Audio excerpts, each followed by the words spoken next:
good this time we meet. Sorry I had to not be able to attend those things. I read them. Yeah, it's just, stuff going on at home and then switching shifts. Hopefully the chief that showed up was able to understand participate. Beautiful. Exercise and keep doing that. Absolutely, yes.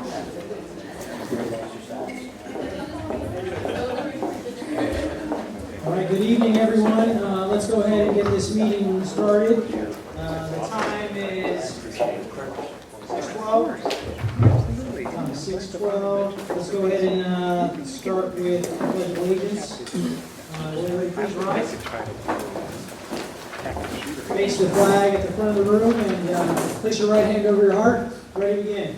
I pledge allegiance to the flag of the United States of America and to the republic for which it stands, one nation, under God, indivisible, with liberty and justice for all. All right, thank you. Let's go ahead and open the meeting with a roll call. Monty Bennett. Absent. Anthony Manzano. Present. Jackie. Yes, Jackie. Present. Kathy Leal. Here. He's here. Fairblad. Here. Miguel Vargas here. Michelle. Here. Karina.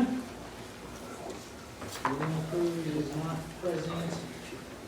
Keith sent me an email saying he's out of town, so if he's not here, he will not be able to make it.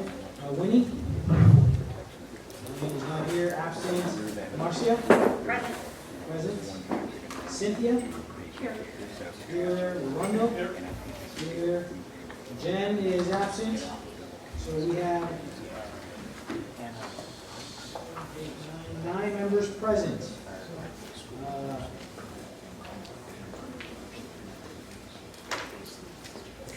we do have a quorum.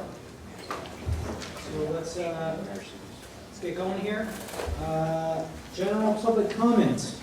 Do we have any? We're moving into the portion of the meeting for general public comment. Let's open up the floor to any people who have general public comment. I have a few speaker cards up here, but if there's anyone here in attendance tonight that wishes to speak before this body, please fill out a speaker card. The first card I have here is from Ugo Pacheco. And as a reminder to everyone, the time limit is 2 minutes.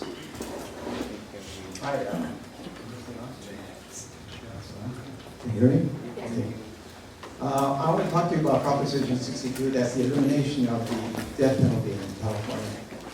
The Los Angeles Times just had an editorial this weekend about having to eliminate it. And as an ex-detention minister at the LA County Jail, I spent quite a few years there.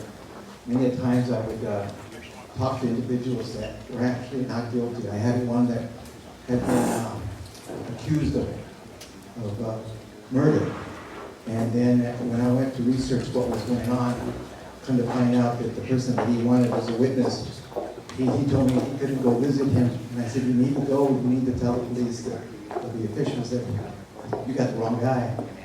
And he said, now how do you know you got the wrong guy? I said, because I was in San Quentin at the same time that he was. So I can't go because of the rules, I can't go to visit him.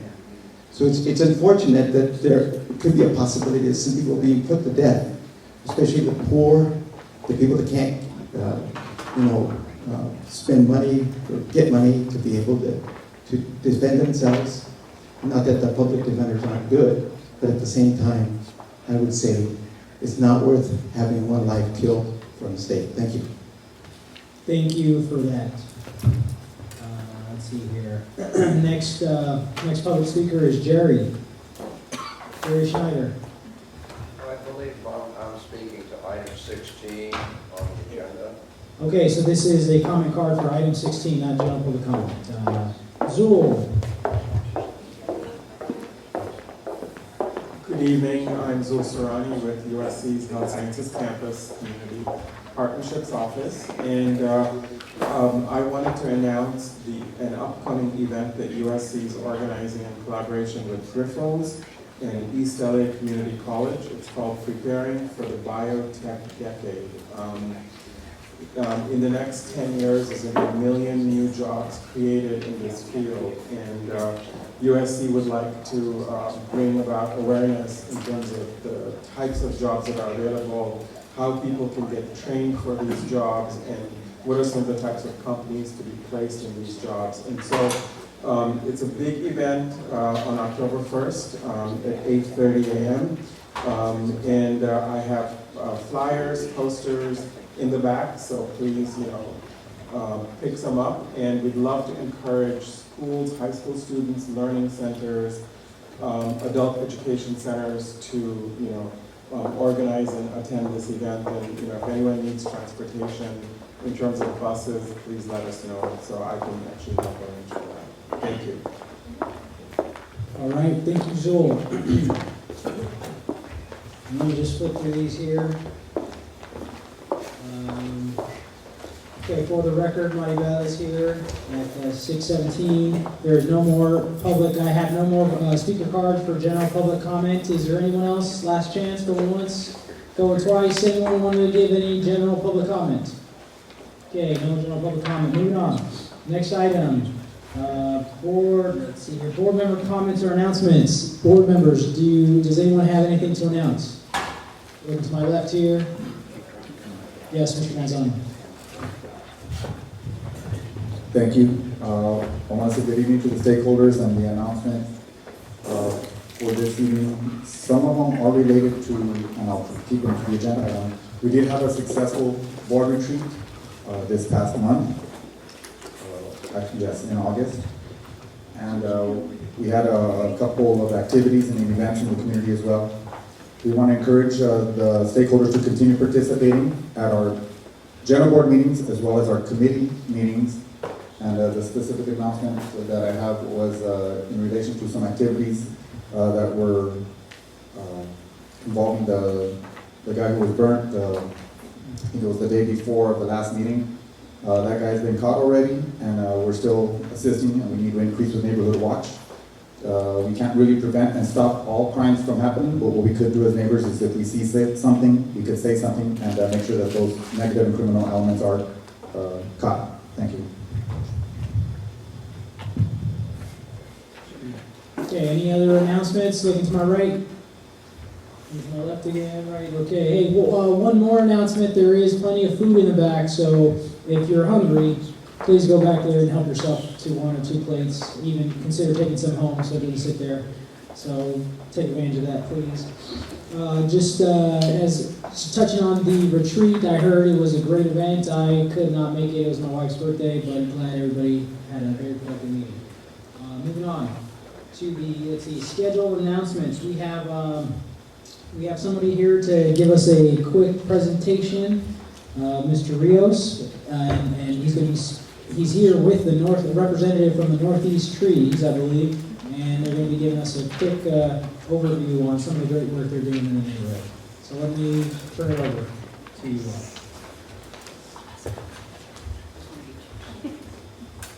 all. Hi, good evening. My name is Holly Harper, and I'm an architect with Northeast Trees. Just quickly, I wanted to check in with the Neighborhood Council. I brought a fact sheet on 2 projects we have coming up, one for Ascot Hills Park and a much smaller tree planting for a small area in the south east corner of Hazard Park, and on the edge of NC 32 area. But the planting at Ascot Hills Park as a nature park, it's all going to be native plants and shrubs and trees. Following on some work we did at Northeast Trees between 2013 and 2015, we planted between 400 and 500 trees and larger woody shrubs kind of dotted all over the slopes. And then in this project that we hope to get going on early next year, we're just extending that work, bringing the trees and larger woody stuff kind of up some of the side canyons and trying to give shade to many paths. A couple of 3 little outreach overlook rest points with seating and shade. and some interpretive signs associated with those. I have, I guess we're just in the early kind of schematic design phase with Rec and Parks with that project, and they're all going to be plants that are native to our local areas, either Ascot Hills Park itself or Debs or some of the species of plants we find in our local hills. Maybe a few from the bigger area, but mostly ones that would be from right around here. And in this grant, we're going to be able to plant some smaller things, not just trees and shrubs, but some smaller grasses and flowers and other things like that. Again, following up the work we did, and also the rain gardens in front of the amphitheater that were developed in the same period, 2014-15. We've been involved with a lot of the groups that are closer to the park, everything from the Park Advisory Board, that's what Ray Rios was on the list too, to the Hillside Village Homeowners Association, the Environmental Science Program at Wilson High School, and other groups like the Green Team of volunteers. The other project is a much smaller project, just to plant maybe 20 trees in the southwest corner of Hazard Park. That'd be the area near Soto Street and in that other side of the park, on the side closest to the freeways. That hill that has some kind of informal dirt paths, there's a lot of sort of dead and suffering trees up there now. We think some of them with intervention, some watering and care, could be brought back, and then both of these plantings, Northeast Trees, would water and care for 2 to 3 years so that we get them established. Different group of trees for Hazard Park, because it's not a nature park, it's more of a developed park. So these are not native trees. They're some of the trees that are on the list as being resistant to some of the bark borers and pests we have. So I think if there's any questions, I gave a fact sheet on both. There's kind of some small kind of sketchy plans on the back. And the things I would ask for is just that I put a manila envelope in the back, and I have a few more fact sheets if anybody wants them in the back. Probably not enough for everybody, but I do have a manila envelope. If anybody wants to be kept updated, the best thing is to give me your name and your contact info, whoever you'd most like to be, whether it's email, phone, postal service, whichever kind of, and we'll keep you on your mailing list, and we'll keep you up to date of events and as we get closer to that. And then about the only other thing is just, I know we'll be coming up before the Rec and Parks Board of Commissioners, ultimately before we get the approval for the project. And so I might be asking you for a letter of support. I don't think it's a controversial project, but it's always good to have documented that we do as much as we can to come out and let people know what's coming, kind of preview of coming attractions. I think that's about it. Excellent. And I'm sorry, your name again was? I'm Holly Harper. Holly, I certainly have a few questions. Sure. And first off, thank you so much for being dedicated to improving the green spaces around Northeast Los Angeles. I know a lot of the other projects that you've worked on I'm familiar with, so thank you so much. But let me start off. Does anyone have any general comments or questions for Holly? I usually receive your emails and I really want to join the team. Is this part of the Saturday morning meetings? Yeah, I'm glad you brought that up. Every second Saturday, including tomorrow morning, we have our first back to school meeting of the Green Team. I know Jerry Schneider is here. He's one of the big coordinators of moving force behind the Green Team. So it's a separate. We always try to cooperate and keep coordinated with what they're doing and find out what other things like what invasive weeds and things are being removed in the park. So we're kind of like a co-effort. Any other comments, board member comments, questions? I certainly need to spend some time to educate myself a little bit more about Ascot Hills, and maybe, hopefully, you and I can have a follow-up conversation, but just a few questions right off the top of the bat here. So I know, Hazard Park is zoned as a park and is properly Rec and Parks. Ascot Hills, you know, it is more of an open space, but does it have a different designation than a regular park?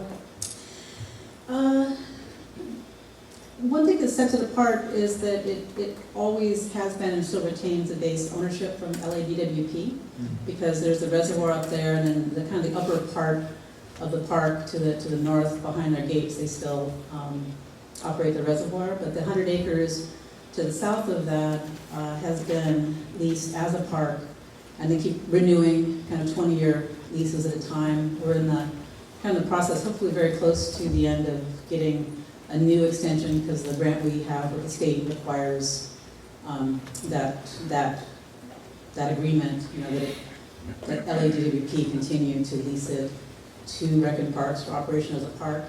In that sense, it's not really, doesn't really have a different designation, because that kind of doubling of ownership happens with their parks.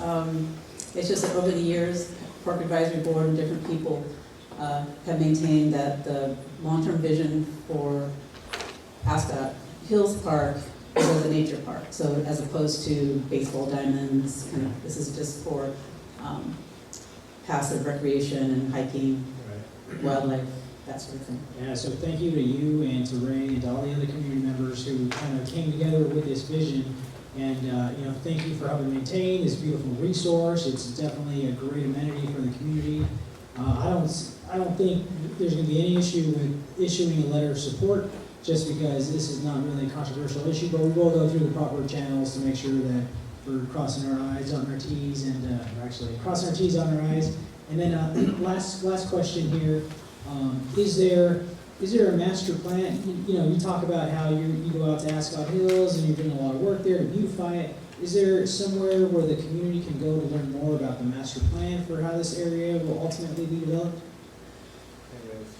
There is a master plan for the park, and then I know that Jerry Schneider may be talking on some of those items either tonight or another night. Ultimately, just like Deb's has maps and trail maps, and you can get information whether electronically or paper copies. I know that's something we want to get for Ascot Hills Park. Currently, it's more opportunistic, just kind of going where we have both the funding, and right now we're extending work that we did in 2013, 14, and 15, and so we have existing irrigation lines that we're able to tap into. So as a result, most of this phase of the work is going to be on the east side of the park, from the river up toward this direction. And sort of taking advantage of where there are large areas of tumbleweed and things where we take things out, we put the new plants in. But we just, as we get funding, we're piece by piece filling in that master plan vision. And just where we think, we work with ecologists too, and where we think some of the larger materials from the north-facing slopes and little areas that collect water. That's what our next focus. All right, thank you so much, Holly. All right, thank you. And Ray, I think we're going to your comments. Well, it doesn't look like there's a... My name is Raymond Rios, I'm a community resident. I'm also a Park Advisory Board member for Ascot Hills and Hazard Park. And I just wanted to give our perspective from an advisory board member. We're always looking for sources of funding for all the projects that we try to think of that are going to benefit the park. And working with Northeast Trees, a nonprofit, it seems like grants are the way to go these days. And they really fill in the gaps where funding wouldn't otherwise be there. Northeast Trees has been doing wonders in our community, not only with Hazard Park, but with Ascot. The particular project that Holly is speaking about is close to $1 million grant that provides not only planting, it's irrigation, signage, employment for our youth for the summers. So there's a lot to go there, and I guess the purpose of us sharing this with you is to get a letter of support from your board, because your board, your word and your voice and your support weigh heavy. And so wherever we go, if we have that support from you, we can work with Rec and Parks. It's real challenging. But, so that's what we're asking for, from the board. And I skipped over, I wanted to thank you guys, ladies and gentlemen here on the board for all your efforts. I know volunteer work in our community is really a difficult and challenging area, but I just wanted to thank you. And let's see, shortages of funding, I was going to go into it, but I don't see a lot of opposition according to Miguel here. Miguel, resolutions. No, that's all I have to say from a Park Advisory Board member and someone just like yourself who cares for our community. These types of projects and funding are so beneficial to our community, not just El Sereno, but all of our entire communities, surrounding communities. Thank you very much. Thank you. And just one recommendation for you guys to consider is perhaps at some point you could think about maybe if funding's ever become available to consider building a pedestrian entrance to the park. Because I think right now there's only the vehicle entrance. And so I often see people in baby strollers dodging cars, right? People with dogs dodging cars because that's the only way. There's only one entrance. There's a lot of plans there, but and pedestrian entrances leading from Wilson down have been discussed. But like I said, sometimes it's very challenging working with Rec and Parks because I don't want to blame them for anything, but it's their liability. They're very liability conscious. And so, but no, and we welcome all suggestions, ideas, and we entertain them. And if it's feasible, we definitely will approach it. All right, thank you. Thank you. Thank you. Yes, Mr. Manzano. Thank you, Miguel. Since this group at some point will be seeking a position from the board, I'd like to request that either the Environmental Green or the Sports and Recreation Committees will be charged with hearing their concerns and perhaps preparing a recommendation. Thank you. Okay, let's, I will circle back with the chairpersons for each of those committees, and then we'll make sure it gets agendized correctly. Thank you. All right, moving on to the next item, which is a public safety report. Is there any representative from LAPD here tonight who'd like to give us a public safety report? Looking in the audience, doesn't look like there's one here. How about LAFD? Is there anyone from the fire department here? Do you want the council to go first? Susie should go way All right, before me. absolutely, yes, let's hear it from Susie. Thank you. How's that? And as a reminder, don't forget there's food in the back. You'll all be saying that all night. Food in the back. Sopes, flautas, everything. All right, thank you, Susie. Hello, Susie Lopez, Field Deputy for Councilmember Weezer. Just wanted to announce, the council member announced today that in council they voted for supporting creating potential about $30 million a year extra for parks. Improvement of existing parks or new parks, which was great news because it's been 31 years since we've updated our parks development fees. So we're very excited about that, and we should have further information in the upcoming weeks. And I also wanted to invite everyone, so the council member is hosting a Grito this year, which is going to be this big event. I left flyers, they look like this, they're in the back. So we hope to see all of you there. It's going to be a great event. And also, last, I wanted to announce our office worked on these emergency brochures. So it just tells you the steps in case of an earthquake or a fire, exactly what to do. So it provides all the steps, and then it also has this thing you can place on your window, the sign. It's either if you need help or if you're okay. We think it's great for people that live in maybe apartments. We're not just distributing them out to just anyone. We only have a certain amount. So if any of you are interested in obtaining this brochure, please contact our office or myself. I can't stay too long today, so I'll just leave this in the back and I'll leave some business cards. And if you guys are interested, just contact me and I'll be more than happy to provide you with one or a few. Other than that, that's it for today. Any questions for me? Board members, any questions? All right, thank you. I'm going to go home and check the batteries in my flashlight. Make sure we're ready. Thank you. So thank you. Yes, next up, we've got a representative here from LA City Fire Department. Hello, everybody. Excuse my backside to the constituents. My name is David Spence. I am one of the 3 battalion chiefs located in the Battalion 2 area for the Los Angeles Fire Department. Thank you for allowing us to present today. I'm actually going to have Susie go first. It allows me an opportunity to follow up with some items that I want to just discuss as far as emergency preparedness. I have some flyers to hand out. There's about 20 here. This information comes from FEMA, the Federal Emergency Management Association or agency, and it just talks about some things that you need in your house as far as emergency items: flashlights, drinking water, 3-day supply of non-perishable foods, food for your pets, diapers, all those kind of things. It creates a checklist for you so that everybody can have items to be prepared in case there's an emergency. I'd also like to really give a round of applause to the CERT team. The Community Emergency Response Team has been doing great work in Battalion 2. They have a drill that's planned.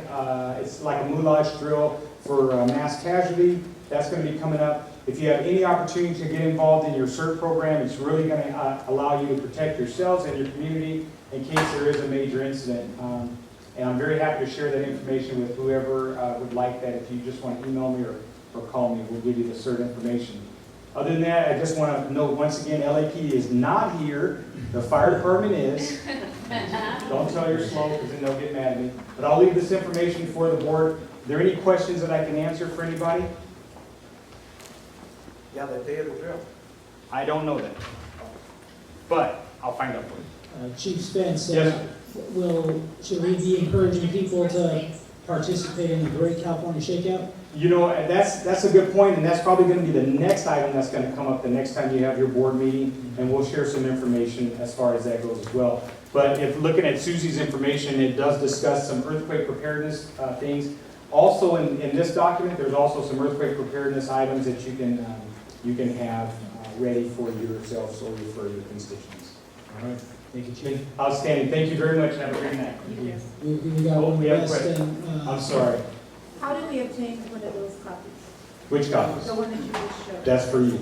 That's just one? No, ma'am, there's 20. Oh, okay. I have. Once again, LAPD's not here with their 1 copy. I'm trying to figure. No, I always usually bring 10 to 20. If there's anybody that's in the audience that needs them, hopefully the board can make copies for yourselves, and you can share those with the constituents since they're going to be dispersed. So thank you again. Have a great night.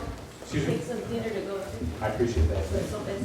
Have a great night. We'll see you in your next meeting. Thank you, Chief. We got, I think, one of the longest serving CERT members in the city right here, Eddie Montano.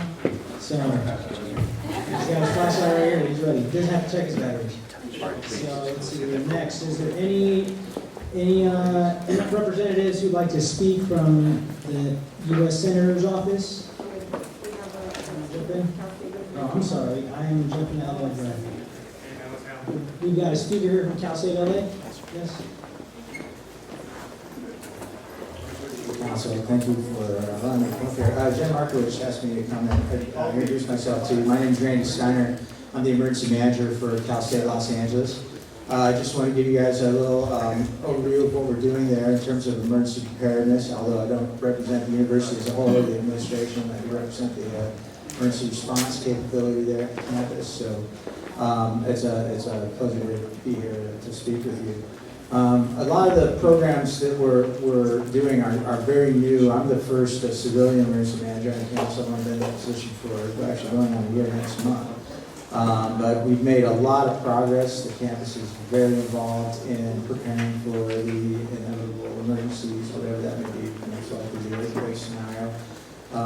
We're doing a lot of programs to prepare for that. That includes working with our nursing department, our nursing school nursing, developing what I call a FAM team, it's First Aid Medical Emergency Team, is specializing in mass casualty response and triage, that kind of thing, for an incident involving mass casualties on campus. And how we're wired into the community to a large extent to our CERT team. We've really had a CERT team for a while, but it hasn't been very well coordinated in the process of coordinating and building that CERT team to serve the needs of the campus, which we have it's somewhere between 25,000 people there on a good day. So the need for that kind of activity is very, very important for us. A lot of our team members come from the surrounding communities, including the other folks who are here. So we really are wanting to be involved in the community and partner with the community on a lot of these issues involving emergency preparedness. A lot of our students come from the community itself, and we just want to make sure that they are as safe as possible in an emergency situation. Any questions? Yes, during an emergency, does Cal State LA become kind of a relief center for the greater community, or are your plans mostly focused toward students? Our obvious plans are primarily for our student body and our faculty, our staff, and the safety of people on the campus. However, we know that anything that's going to impact our campus to that extent is going to impact the community. Whether it's an event on campus that causes the evacuation of the campus into the surrounding community, that's going to have a huge impact, or an earthquake or something that makes us activate our emergency plans. Obviously, the surrounding community is going to be impacted as well. I know it's not a real straight answer, but I guess how I would answer that is to say that we want to develop those relationships to make sure that we can support each other in a mutual sense. We have the facilities, we have the capability to create those things. We're in the process of working with the Red Cross to develop shelters. Our CERT team, once again, is a great example of the public campus relationship. We're required to allow members of the public from off campus to be part of that team, and we're perfectly fine with that, as well as our shelters. We can't have, with the Red Cross, they're not allowed to create a campus-specific shelter. If we open a shelter on campus, it's got to be available to everybody. So yeah, those centers will exist. We're in the process of developing that. Like I said, I'm working diligently to make that happen. But as that progresses, I would be happy to come back here and report to you and let you know how that's going to go. All right. Any other questions, comments? All right, thank you, Mr. Steiner. Thank you. If you have any questions, I'll leave some of my cards in the back. All right, excellent. Thank you. So I believe we have a representative from Assemblymember Jimmy Gomez's office. So at this time, if you'd like to come and give us a brief update on kind of some of the great work the Assemblymember's been working on. Absolutely. Thank you for having me here today. My name is Roberto Gama. I'm here representing Assemblymember Jimmy Gomez. I've met most people here, but for those of you who haven't, I'm the new field rep. And Assemblymember Gomez, he just came back. Session ended on Wednesday. And so we're going to have a lot of different bills that are being looked at by the governor. I'm hoping to provide a report if anybody's interested on what bills actually go through the legislative cycle this year. I'll be providing that the next meeting. The reason I'm here today, so Assemblymember Gomez, he's actually going to be having an event this Saturday at 8 a.m. at the Audubon Center. And so I welcome everybody to come on out. He'll be there to meet and answer any questions you may have. We're going to be doing a hike/bird watching event, and it'll be from 8 to 9:30. I did bring some flyers. If anybody's interested, they look like this. Other than that, I'm here to answer any questions. Are animals welcome to events? I don't believe so. I'll double check on that, but I don't believe they are. We don't have any dogs in them. Yeah, maybe. Let me double check. I don't believe they are. Any other questions?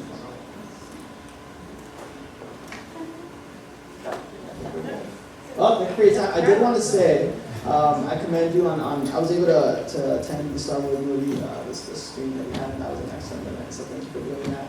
And if our office can be of service, please. Is there any way we could do something with Mr. Gomez for Halloween? Absolutely. I know. Can join forces and do something?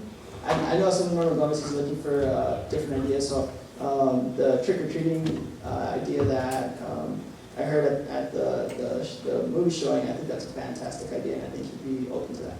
Okay. So other than that, thank you for your time. And again, my name is Roberto Gama. I have my card in the back. If there's any issues that you need help with, please contact our office, and we'll put you in touch with the right people. So thanks so much. All right, thank you, Mr. Gunn. Let's see what's on here. I don't see, are there any representatives from Hilda Solis's office? from the senator's office, from our congressman, our governor, our mayor, and you heard from Susie, so, okay. I don't believe, is there anyone else from any other elected official's office who'd like to speak before us today? City Attorney? Actually, I'm going to be recording your budget out.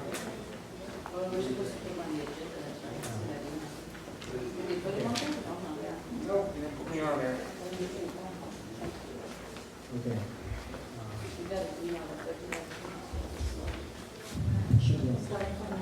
Hello, my name is William Morris. I'm actually your budget advocate for Region 8, and I'm part of the budget advocates, of course. Actually, we had a meeting this past Saturday. I did ask that that we have a tree cutting report on how many trees were cut, our street services, which that was also passed too. The other one that was on the homeless issue, that we did pass a resolution that the mayor get back to us within 10 days, and also the city attorney on what is going on with the homeless problem, and that was also passed. So those 3 items passed. I talked to, what's that, Mitch, trying to think of his name, but he's actually part of the police safety, because since they have not taken care of the issue with the alley Rams paying the $2 million, and we did make a resolution letter that was passed unanimously by the budget advocates, that the consumer should not be paying for it, that the alley Rams should be paying for it. Of course, Eric Garcetti's kind of ignoring us on that. We're supposed to be having a meeting with them within the next 2 weeks. And that is it from the report. And then I will make a public comment card, or can I make my announcement right now on my other issue? Go for it. Okay. And of course, everybody here in the community, I'm not dressed up that well right now because I actually was running errands for my mom. But I am also a candidate for LA Mayor. And once again, being a budget advocate, and I believe this is one of the main reasons I'm running for mayor, is because I see we're not getting equal representation. I got tired of talking to our elected officials about getting things changed, and also being your Senate director for this region. That's why I jumped in the race to run for LA Mayor. And thank you very much, and you have a wonderful evening. Thank you very much. Okay, moving on to the committee reports. First one is the executive committee. Usually Jen gives a report on that, but she's not here, so I'm going to turn to Michelle. No? Okay, no update. Moving on, sports and rec. Jackie. So we're just moving forward with Ascot Hills participating. We have a proposed meeting coming up on the 27th, and yeah. Are we going to assign somebody else to me right now, or is that going to come later? So that'll be an agenda item. Alright, got it. For later. So, all right, thank you, Jackie. Sounds like a lot of great stuff going on at Ascot Hills. Land use, that's me. Land use, we had a meeting a few weeks ago. Just so everybody knows, we always meet on the third Tuesday of every month, land use. You know, there's a lot of pertinent items, land use items that are coming before the city, coming before the neighborhood council, right? Anyone can see, there's a lot of development happening in downtown, and how that's spilling over into the other kind of nearby communities. So one thing that we talked about is hopefully starting a discussion amongst the board members and with community members to kind of really understand a lot of the development issues that are happening in the greater Los Angeles area and how those impact us. And one particular item that I hope we start a conversation on and continue talking about is the neighborhood initiative, neighborhood integrity initiative, I believe it's called. And so what I'm going to do with our land use committee is we're going to study this issue for a while. We're going to try to loop in as many community members as we can, and then at some point we'll present it to the full board so that we can all kind of discuss and maybe take a stance on how we feel in that issue, one way or the other. The other thing that we talked about is, and I think this was actually a recommendation, I can't remember from who, I think it was Marcia, you talked about what is Councilman Huizar's plan. You asked Susie last month, what is Councilman Huizar's plan for our commercial corridors? And so we took that item up under discussion. We started the conversation. It's an item that we're going to continue talking about every month, and we're going to hopefully loop in again as many community members as we can. And, you know, our corridors like Huntington, Valley, Eastern, Alhambra, right? Those all have the potential to be, really have their full potential, right? Somebody, I think, had the idea of maybe stringing lights on the trees. There's so many different ideas that could happen, so many different things, efforts that can be, looked into. So again, we're starting that conversation. We're going to hopefully send a letter to the council office saying, hey, we are talking about this item. We'd like to hear from you. What are your plans on how to improve these corridors? So those are some of the things we've talked about in the land use committee. And that's it for the land use committee update. Next is beautification committee. I'm sorry, yes, go ahead. Before we step on a different item, this is part of, I think it's part of the land use committee also. The HPOC, Berkshire, is going to have a meeting tomorrow, and I'm supposed to cover that, but I'm planning to attend and bring you the update. It's going to be in downtown at 9 o'clock. So, Yeah. Is it in where, in City Hall? in City Hall. Okay, do you know what room? It's Room called 350. 350. Okay, so for those of you who aren't that familiar, there's a historic preservation overlay zone that's being proposed. It's called the HPOZ Berkshire Zone. It encompasses an area, I think, in the northeast corner of El Sereno. And there's an effort from community members with the support of the council office to preserve some of the houses there because they're older, historic craftsman homes. And if implemented and if approved, this zone will prevent or at least make it a lot more difficult for people to come in, tear down these houses, and build new developments there. Director Vargas, I just Yeah. want to thank you for following up on my previous commentary, because I am very interested to see what the council member has. I know that there's been a lot of plans in the works, but I feel like a lot of it's been sort of disjointed, and I'd like to see an overall plan that we could work together. But one of the other I think your mic needs to be turned on. one of the other topics that I wanted to see, I don't know if it works, but hopefully people can hear me. One of the other topics that I want to see is, there are going to be some vacant Caltrans properties, as that's all sort of moved forward, and I'm wondering if there's a way that we could collaborate with someone from Gomez's office as well as a council member to see if there's any of those possibly vacant properties that could be used as small pocket parks in the community. Those are very popular in a lot of other spaces. We don't have a lot of green space within our immediate community, and so I think that would be a great opportunity if we're able to get that while it's happening. So I don't know if that's something that your community could at some point possibly look at. Yeah, absolutely. In studying we'll absolutely hear in the committee, but just to kind of respond quickly, I've kind of looked into that issue before, and the response that I've gotten from the city is that El Sereno is not a park-poor neighborhood, and it's actually considered park-rich, and according to the city. So we can definitely look into, turning those Caltrans houses into parks. But then again, there's the issue of there's currently not enough housing in the city or state. No, some of the vacant properties. Oh, vacant properties, not excellent. Okay. I just have an update with that. I read on one of the articles that Caltrans is going to be selling those homes. I was going to talk to Rolando to see if we can set these. But they're going to be for sale soon. Yeah, a lot of the properties, yeah. The ones are vacant. Okay, so we'll definitely, Good for the which is good, yes. We'll sell those houses, and then we'll agendize that item in the next land use committee meeting, and we'll work with the council often so we can get some of the properties turned into parks. Great idea. Okay, anything else? Can I add a comment? Yes. Hello? Yeah, so you mentioned that you had gotten interest regarding El Sereno being park rich. Does that include University Hills? Because we have no parks in University Hills. So that's not including El Sereno, correct?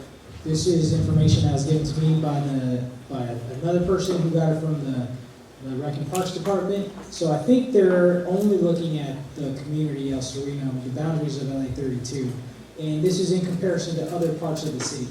But you're right, there is not a park in University Hills, so we should work on trying to identify a place and maybe report it out. But let's save all this discussion for the meeting. Okay, moving on. Beautification, Keith is not here. Is there anyone else on that committee who would like to give an update? Beautification? No? Can I make a comment Yes. regarding beautification? This ties into your comment regarding the corridors, i.e. lights.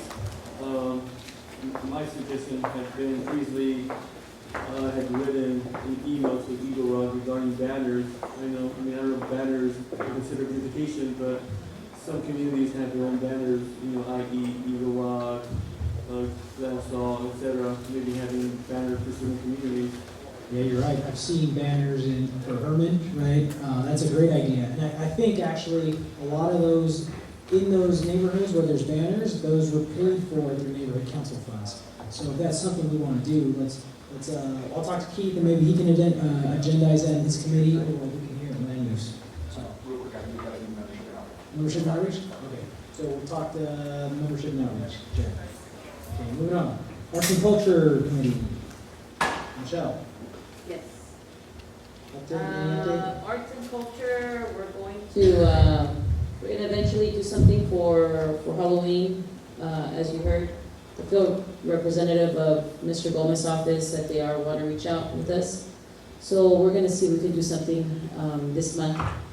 If you have ideas, you can email me, something we can do, maybe group up with other home associations in the area or other organizations. So it's not just LA32 and Jimmy Gomez, but we welcome other organizations that, reach out to me. We'll get together and we'll see what we can do for Halloween, Maybe not necessarily treats or candy, but something else, something simple and nice. So that should be coming up soon. Maybe broccoli, because I know everybody's scared of that.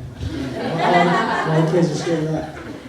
All right. So membership and outreach. Is there anyone else aside from Jen who's on that committee? Yeah. Actually, Jen actually left us a date of Tuesday next week, the 13th. We'll be having a meeting. So as soon as we have the agenda up, there should be a time and location. Excellent. And maybe we can agendize banners, neighborhood community banners on that as well. Okay, public safety. Jen is not here. Anyone else? Anyone else sits on public safety? Yes. We are looking to technically schedule a meeting also on Tuesdays from 3 to 4. We're looking for agenda items if anyone has anything of topic. The only one I have right now is I'd like for our Hollenbeck captains to come make a presentation at some point. Obviously, no rush. I understand he must have a very busy schedule, but I think this would be great in order to get a lot of the community out so that they can meet him, as well as get a presentation on what type of services currently El Sereno is getting. I'd like to get how many police officers we normally have on every shift and sort of what they're doing to address a lot of the issues that we have in El Sereno, as well as I said, start building a relationship with the captain. Thank you. I think that's a great idea. And then you should also, when he's here, plug in his ear, hey, let's do the, the National Night Out in El Sereno. Oh yeah, we gotta work on that for next year. Yeah. Number 2 room, okay. Business and Economics Committee, Winnie, not here, absent. Okay, anyone else on that committee? Yes, okay, Environmental Green Committee, Cynthia. I don't believe I'm the chair. I don't know, I think that is a typo. But in regards to the Environmental Green Committee, I don't have any updates. We have not met yet. And I believe that our chair is sitting right over there. So maybe, I don't know, did I get the memo or did I miss the email or maybe I just wasn't there? What happened?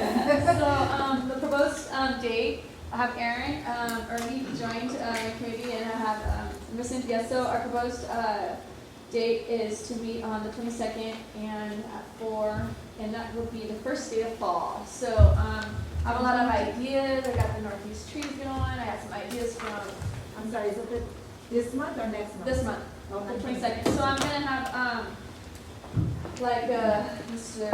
or Vice President over there, like a set schedule every month. So like every fourth Thursday of the month, I'll have our environmental green and get that going and meet every month because I'm anxious to get moving on some things. And I'm inviting other people because I like to pick their brains about different stuff. So I'm excited about this upcoming meeting. I'll post the agenda soon. And the time, at 4? So I've asked our chair of that committee to agendize a topic regarding trying to encourage our bigger supermarkets to carry more organic produce and food. Right now, Big Saver doesn't carry anything at all. Food for Less only carries a small portion of produce, but I'd like to see some meat. I think that there's been a huge lack of education in the community in general about the amount of pesticides that are used in a lot of our food. I think that that's been causing health problems. I've been one of the persons who personally has experienced it. So I would like for that would cost us money, but I would like for us to strategize about how we can perhaps write a letter to them or work with council members to encourage them to at least have some options, even if it's moderate. Thank you. Great idea. Yes, moving on here. Bylaws committee.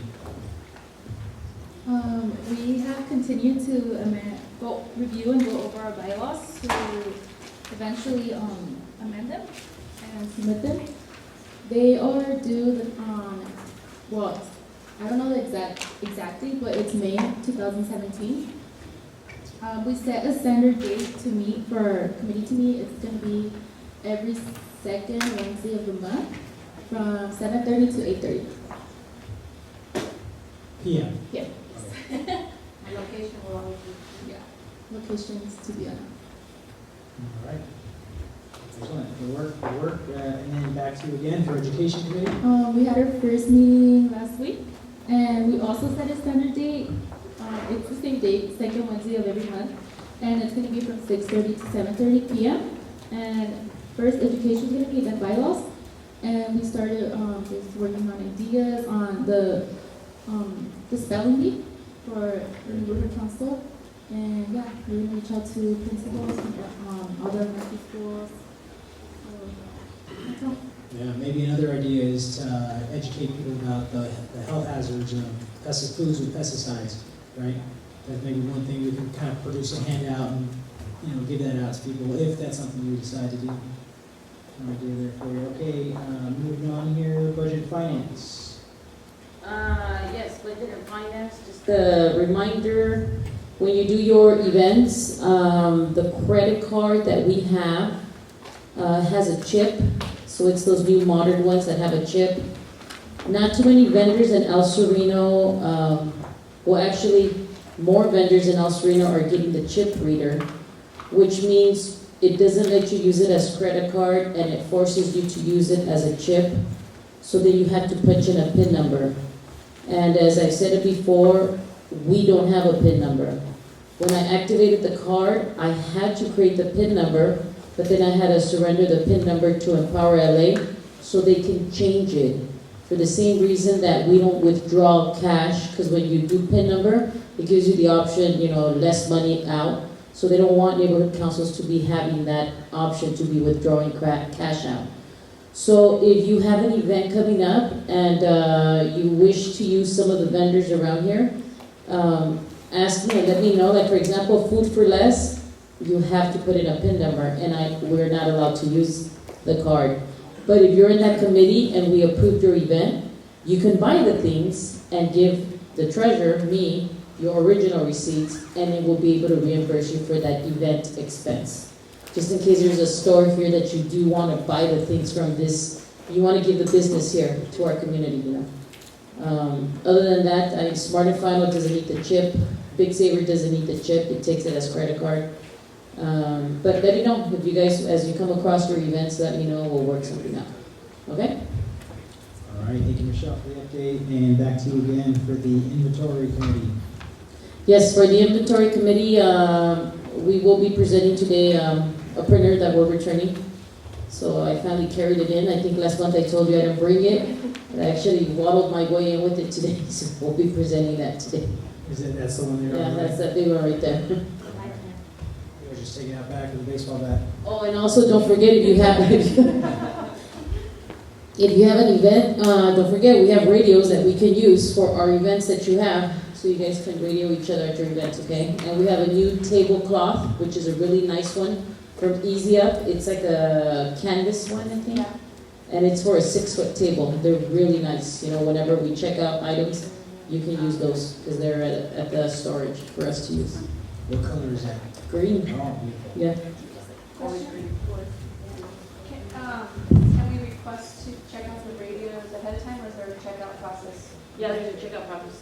The checkout, we do have a checkout form that the board member fills out, and then you turn it into ad hoc inventory, and then we hold it, and then we meet you at the storage before your event to check it out, and we hand it over to you, and then you sign, I sign. Yeah. And there's going to be an updated form today, because the one we had didn't have too much, so we do have a checkout form, but we'll be hearing one today item that we're going to update that form. Yeah.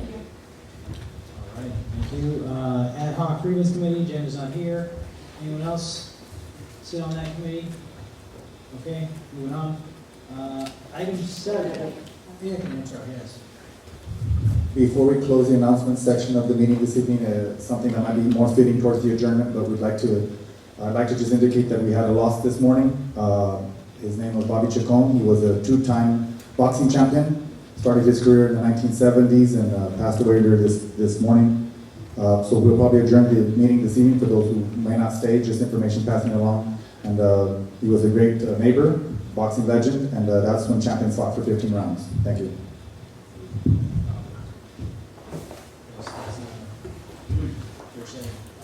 Moving on here, item 7, approval of the minutes of the general board meeting from a couple meetings here, May 4th, June 1st, special meeting of June 14th, and July 6th and August 3rd.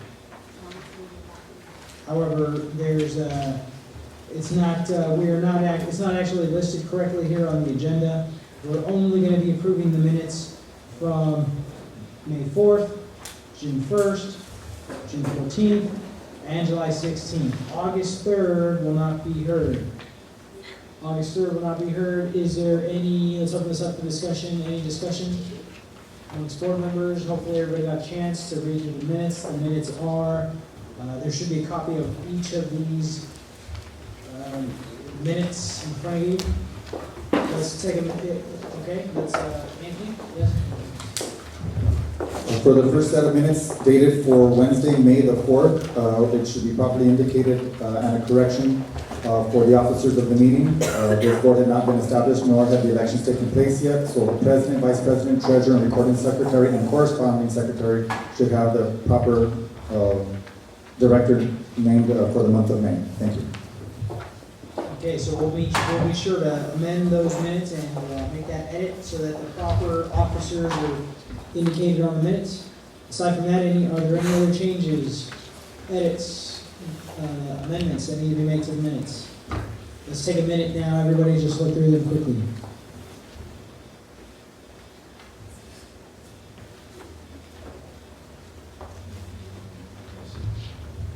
For every stakeholder that's in the audience, I also have a hard copy in the back of each of those minutes that were tabled and are now, we are all actually looking at right now. I did send them out about a week ago via email for everyone on the board to have an opportunity to read. So, in sake of transparency, if you have an interest in any of those minutes, please pick one up at the back of the room. Thank you.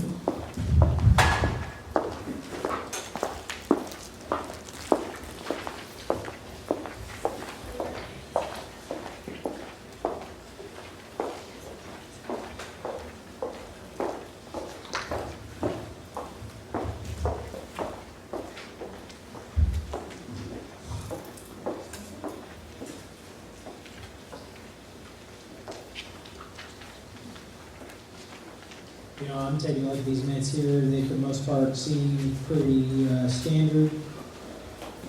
Looks like all the information is covered. So we are going to approve this. What we're hoping to do tonight is approve all these minutes here. We finally got them all printed out. We got the printer. We typed them out, so we're ready to go here. We need to make one amendment to the May 4th meeting minutes, just to make sure we properly have all the officers identified. But aside from that, we're going to approve 4 different sets of minutes. So So, we're looking at May 4th, June 1st, June 14th, July 6th, and we are not gonna approve August 3rd just yet. Are there any, public comment on these items? Any public comment on the minutes? Anybody? Okay, seeing no public comment, moving on. Is there a motion on the table? Would somebody like to make a motion? I make a motion to approve the minutes with the amendment discussed for the report to all the appropriations as stated. Yes. And seconded by Jackie. Marcia makes a motion to approve all the minutes, the 4 sets of minutes that we talked about, however, making the changes to May 4th. All right, let's, you know what, let's just go ahead and do these one at a time. So let's start with,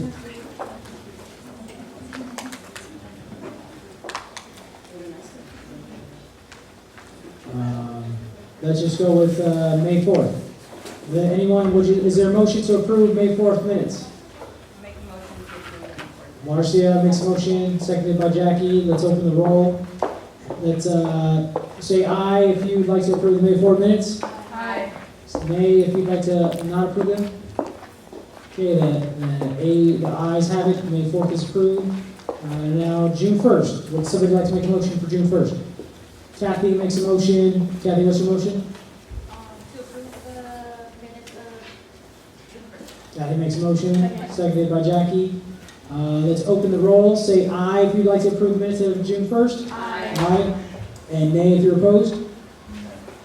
We have one opposition to the 9 in support, so the motion carries. June 1st has been approved. Next one, the special meeting of the General Board, June 14th. Is there a motion for June 14th? Cynthia motions. What's your motion? To approve the minutes for special general board meeting of June 14, 2016. Is there a second to that motion? I second. Marcia seconds. All in favor, say aye. Aye.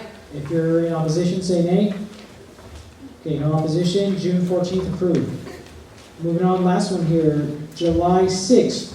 Is there a motion to approve July 6th?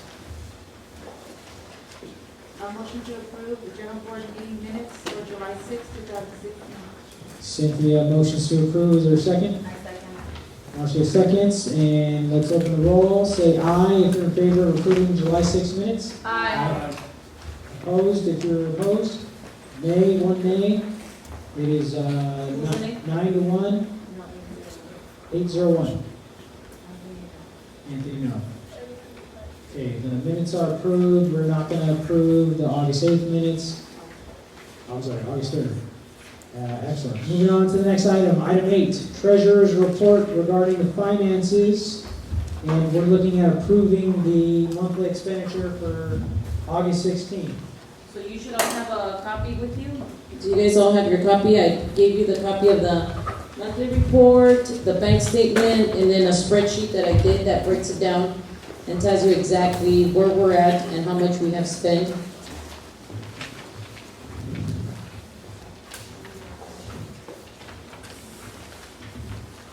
And it's also on the wall here. Yes. This gives you a breakdown of each of our categories, of what our categories are. For example, operations, category 100. Facility-related and space rental, for July it was $758, and for August was $164. So then that leaves us with a balance for $4,130. And as you can see, arts and culture, in August we did make an expense for the movie night, $497 and 72 cents. Executive committee did $198 and 41 for, what was that expense for executive committee? Let's look at the receipt. That was for the board retreat. Oh, that's right. No, the board retreat is somewhere else. The board retreat is facility. Board retreat is up here for facility. No. It says miscellaneous up here, could it be $1,250? Oh, it was a national night out. That's what it was. Executive committee did national night out. That's right. The receipt's right here. you all have this sheet so you can see how month to month, how it goes breaking, it breaks down and it gives you an idea of what category and what's the balance of each category. So you can know what we have left for each category. For example, 400, category 400, the purple line, neighborhood purpose grant is 4,000. We only approved 4,000 to be allocated to MPGs. And that's actually really 3,000 because 1,000 we approved to the Stallions, and as you all, I CC'd you on that email where I'm following up with Empower LA. They haven't given me the approval or transferred the money to pay the Stallions the $1,000. So, but I can't take out $1,000 because we haven't paid them.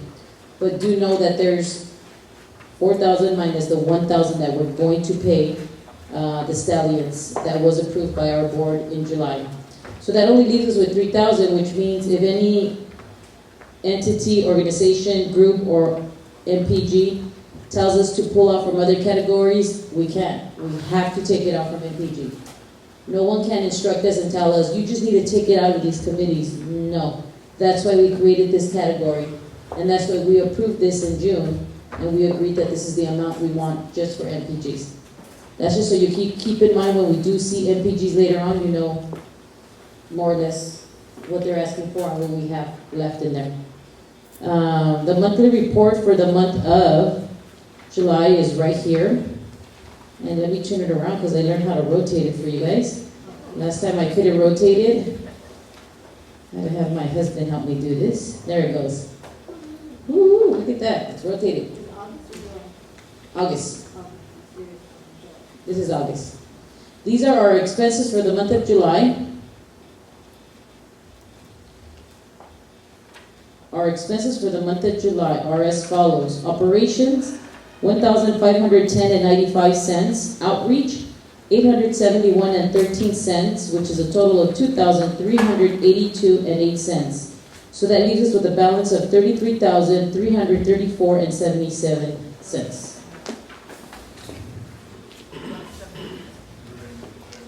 Questions? Yes, Jackie. For the environmental green, are we still, did we get allocated any money? No, but if you like, we could meet budget and finance and put that on our agenda item for the next month. Because right now, there's none on the budget allocated to you. So we'll have to accommodate that then. Yeah, we'll do that on our next budget and finance then. We just established the committee last month, so. Yeah, we'll do that then. And we'll bring that before the board in October so they can approve the amount we'll allocate to you. Yeah. Michelle, on that note, do we, public safety, have a budget? Yeah. It's there. It's on, where is it at? I'll find it. It's on the paper that I gave you. You should see it there. It's right here. Yeah, public safety has 1,500 and you haven't spent any yet. 1,500, yeah. The committee, the only committees that have spent money are Arts and Culture, which was us for the movie night, and Executive Committee, which for National Night Out. So they only have $301.59 left, which I believe Executive Committee is bringing in a motion later on for the Derby dolls. So they have to, it has to come out of that committee, no other committee, because they're the ones that are bringing it forward. And meeting hospitality, 96. There's food back there. Don't forget to take food. Other than that, do you guys have any questions? I hope this helps the way I broke it down for you guys so you guys can see it a little better as it goes. And I emailed you all the packet of all the receipts that we have purchased for the month of August. Thank you for everything you do. Oh, no Thank problem. you for assisting me with the Event form, yeah. Yeah, the event form, so anybody else planning to have an event, I suggest that you look at the packet that Michelle gave us, because that helped me out a lot. Yeah. We have 30 days, right, before we want to. Yeah. Yes, we do. Yeah, that's it. I'd like to motion that we approve the treasurer's Wait, report. I'm sorry, we need to open this item up to public comment?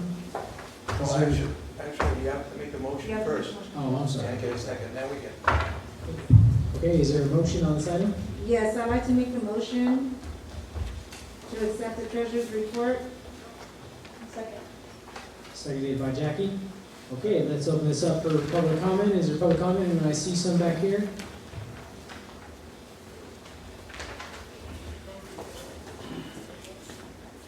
Yeah, for record keeping, I think Michelle brought up a good thing. You know, it says that there's $4,000 and 1,000 is pending. You would not know that unless you were like the treasurer. So maybe somewhere in this report, it could have a pending, asterisk that would say pending approval applied done. And then you could also see at the very bottom that you don't have the 33,000, you have 32,000. Otherwise, you're going to lose track if you get a lot of pendings. That's a great suggestion. Thank you. Okay, any other public comment on this item? Okay, seeing none, let's go ahead and vote on it. This is a financial item, so you have to do one at a time. So, Can I make a comment? yes. Adding to stakeholders' comment, I think we should add a credits and debits column, like they do in the county sheets, right? So, and we'll know what's pending. That's a good way to kind of note that. Yes. Can we make a motion to amend the report to include that, to include his comment in regards to the amounts that we have that have been allocated? Well, the thing that you're approving is this right here, which is what we give to Empower LA, this one right here. This is the one we give to Empower LA. Is this their template that they Yeah, did? this is their template. The other one that you have was one I created, to help you guys out. But this is their template. This is what I use, what they give us to use, to input, and they're kind of like, you can't even like change it or add columns, because they're, what is it, locked or secured. Yeah. Thank you for that clarification. So it sounds like Michelle goes above and beyond and she creates another Little extra for spreadsheet you guys. for us to get a better understanding. So Thank you for everything that you do. Thank you so much for our doing.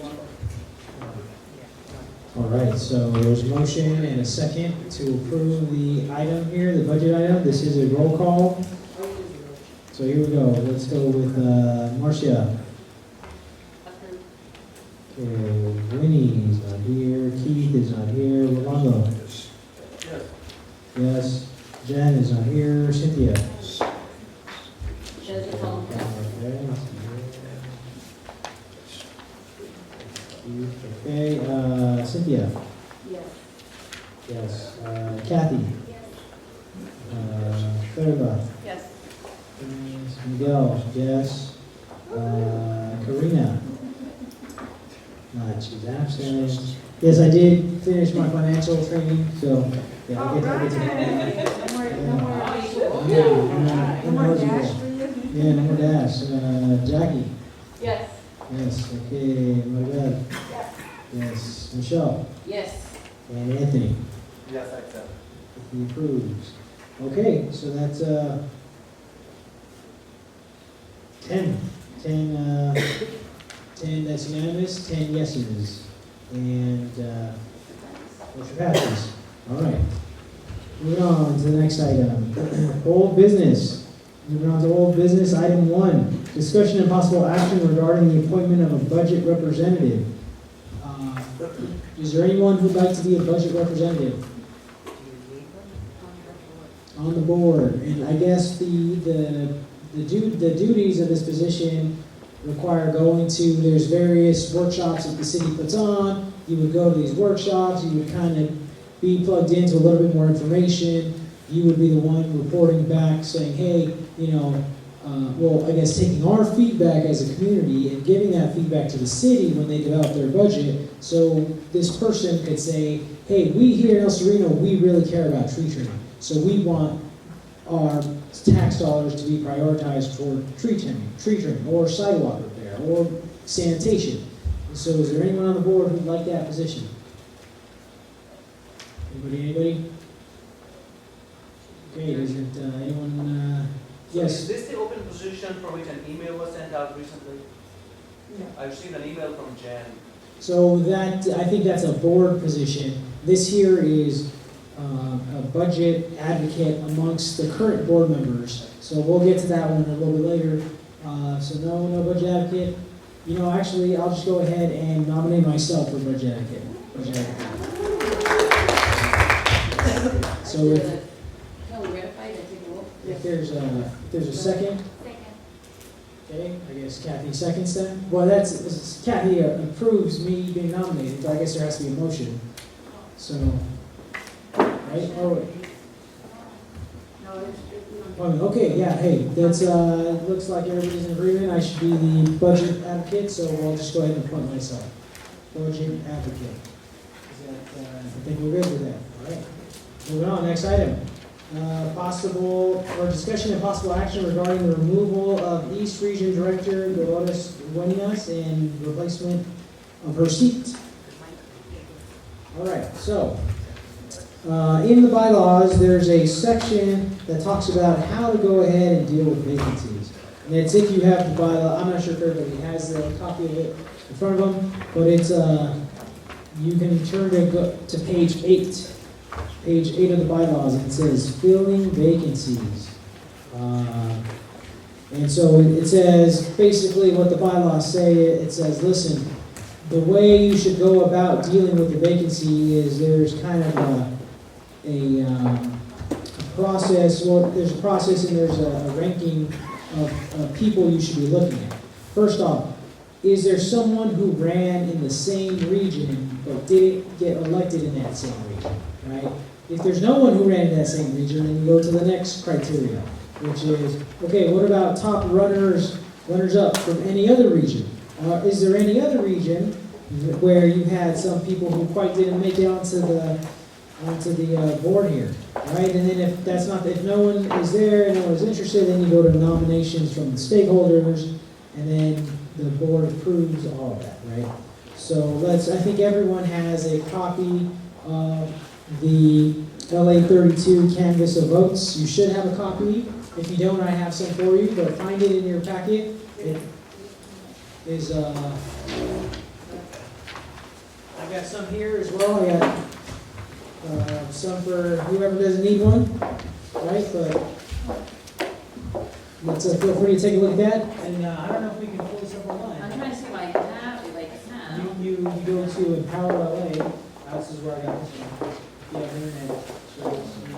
Okay, no internet service. All right, great. So let's, but it looks like Michelle already. Michelle already. Look at that, Michelle going above and beyond. Like she already had it. She's already looked at it. She's already highlighted folks for us to consider. And these are the first thing we need to look at is there someone who ran in the same region and did not get elected? And the answer to that is no. There's no one from that region. So then the next. The region is right here. You see what it says, that little thing? To be filled in, it's those three right there. And Dolores is the one that we're going to replace. Right. So there are no other people from that region. So then we go to the next criteria, which is top runners up for any other region. And I wrote those numbers right here for you guys. And there's a sheet you can count. But he said region, right? Top runners from the region. From any other region. Right, and our directors are considered to be a region, correct? They're in all regions. They represent all four. It says region or ethnic. I'll read it here. It says top runners up of any other And it's region. a map for you, and you guys can edit yourself. It's right there. If there were no losing candidates from the same region, the board may nominate from the top runner-up candidates from other categories, region or at large. So, yes, comment. Did anyone reach out to any of these, Potential candidates. Mr. Chavez is actually the next one in line. I don't know if anybody reached out to him and let him know that he would be considered. I think Jen reached out to everyone of those people. I don't know. I didn't. I know I didn't, as corresponding secretary, I didn't, and possibly Nelson. Okay, that was just my question. I don't know, we're gonna talk about this and look at this, right, but I don't know if we should go by just how many votes they got, because in some regions, only 7 people voted. So I don't know if it's fair to compare somebody who got 67 votes with somebody who got 9 votes. Maybe we should look at this as percentages of, what percentage of votes did these people get in their individual races? but then that would mean we'd have to sit down here and crunch the numbers real quick. I don't know if we want to do that, probably not. So let's see who's here. Is there anyone here tonight? Yes, sir. We have a few people here. Do you guys want to take a moment? Let's give you each a minute to come up and talk about yourselves. Yes. Before we select from the stakeholders, I'm not sure if they're stakeholders or possibly they did run, but Their candidates okay, ran. then the bylaws do specifically indicate that if there were no losing candidates from the same region, the board may nominate from the top runner-up candidates from other categories. So obviously, yes, Ruben is next, and I would just go down the list until that person is interested. But the point I'm trying to make is that, yes, Ruben might have gotten 67 votes, but if you look at it as a percentage, the same board runner-up candidates from other regions. Where's it? I'm looking at it right now. Where does it say that? There would be top runners up. If there are no losing candidates from the same region, the board can nominate from the top runner-up candidates from other categories. Okay, top runner-up. Or at large. That's right, and that's what we're doing. We're looking at top runners-up. But he's not here, so we move on to the next, So the next, that's how you do it. which is? Top runner-up candidates. Okay. I'm sure. Top is top. All right, we can spend all night talking about that. Let's just run through this. Who's here? Who? What three? So it sounds like we've got 3 people here. So let's hear from the 3 people who are here. So who wants to come up first? And just say one quick, one sentence about yourself. Anybody? That would be Jose Luna, Jose Luna, come up here, please. Anita Beshara, if you're in the audience, Let's go with Jose Luna first. Hugo Pacheco, Step up to the mic, please.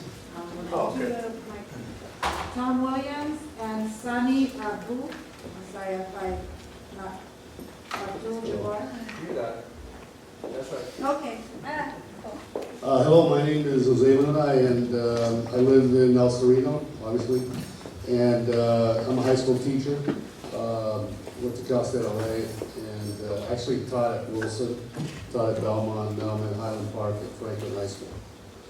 I'm interested in what's going on in the community. I received a flyer in the mail, and I applied for the position at large, and I guess came in third.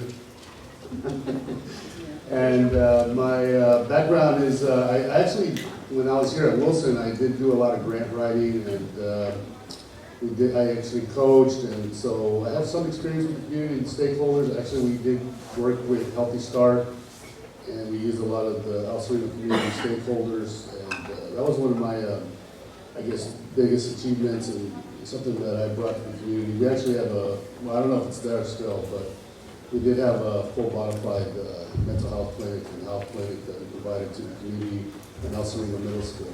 So those are things that I initially had in my experience with working with other groups and other people, and bringing in good people and getting good ideas going. So that's why I'm here today. And I received an email, and so I came down to provide support and also to see if there's a possibility of filling in that position.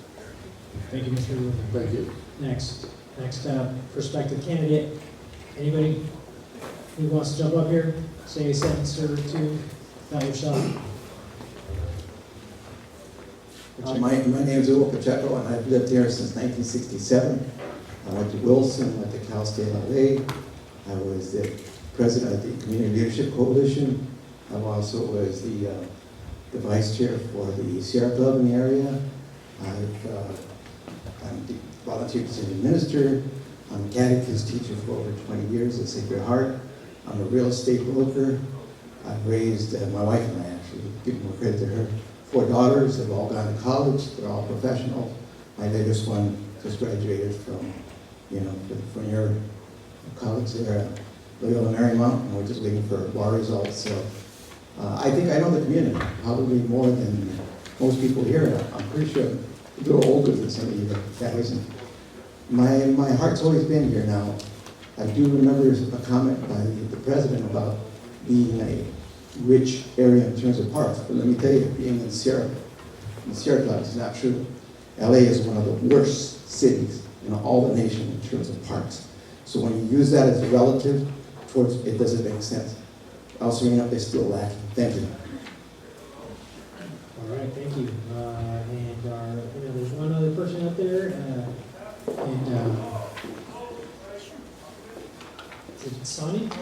Sani Abdul Jabbar. No relationship to the other Abdul Jabbar. Most young people don't get it. So we recently moved into this area from downtown LA. I haven't been here for many years, but I do bring a fresh outlook in what can be done in this area. Professionally, I'm a businessman. I've started several businesses over the years. Currently, I run a tech startups firm, and what we do, we take mobile apps from ideas to the app stores and hopefully sell them as companies. So being a businessman, being a family man, being trained in project management and finance and business and all that, I know how to get things done. I know how to have a vision and implement and execute it. I'm very much invested in this area now because this is where I'm going to raise my children. So it's very important to me what we can do to improve the area. Some of the ideas that's been mentioned before, beautification. I see all those, those signboards without advertisements on them. They look ugly. All we have to do is just put a little El Sereno since 1887 to make it look better. And there are a bunch of other ideas that I can bring to the table. Therefore, I think I can add some value to this team. Thank you for the opportunity. Absolutely. Thank you. And thank you for the handout as well. Is there anyone else here tonight that would like to be considered for one of these, for the replacement position and representing East Region? Nobody else? Okay, so board members, we have 3 candidates here. The bylaws say it is up to the board or that the board may nominate from the top runner-up candidates. So these are the top runner-up candidates. So the way I interpret this is that we can nominate from this group of people. So those are the group of people there on the board. There's 6 of them, right? 3 of them are here tonight. Anthony, you have a comment? Yes. Just for the record, I'm taking a look at the canvas of notes, what's displayed up there on the screen. And between 54 and 23, there's a stakeholder named Neri Philip Raphael, who had 28 votes in the at-large region. Maybe if they're around, I don't know if it's a male or female. Neri Philip Raphael. And just for the consideration, so they could be mentioned and given the same consideration as all the other candidates. You're absolutely right. There's actually 7 people. He's from Griffles, Erie. He's a Griffles guy. Okay, those Griffles guys. All right, so there's 7 people. He's not in the room. He's not in the room. So that's a big list of people. We could sit here and talk about it and talk about each and every one of them, or we could maybe narrow it down to the 3 people who are here. What do you guys think? I agree. I would like to nominate Peter Pacheco for the position just because of his experience in this community. I think that he would make a great addition. I know that I've heard him. He's here constantly. He goes to committee meetings, and I think he would be an excellent person to serve on this board. Okay, so. And I would second that. Okay, hold on. Before you guys run ahead, first, let's agree that we should maybe just pick amongst who's here. Does everybody agree about that? Yes. Okay, so we're gonna pick amongst the 3 who are here. So we've heard from 3 people. We already have 1 nomination, but before we jump into nominations, should we discuss their qualifications? Should we discuss? That's what we're going to do, discuss that. Yeah, before we jump, let's have a little bit of a discussion before we jump into nominations. So we've got 3 very passionate people, or 3 people who are very passionate about the neighborhood, right? They have varying amount of time living in the neighborhood, right? So how should we go about this? Any suggestions? Are they willing to be recording secretaries? Will they Let's hear from our stakeholders. There's a laptop with your name on it. Well, actually not your name, but it will be. If on my vote, you're going to be recording secretary. I have a suggestion. Yes, since you called on me. Why don't you take it back to the executive board and decide it then and go on with the regular business of the meeting? That's a good suggestion. Has this gone through the executive board committee already? Then make it an executive board decision and move the meeting on. Our bylaws does not say that. We have to follow the process. So the It bylaws. says it has to be done today? Yes. As soon as the vacancy is open, we are supposed to fill it. 30 days, and then we do it with 30 days.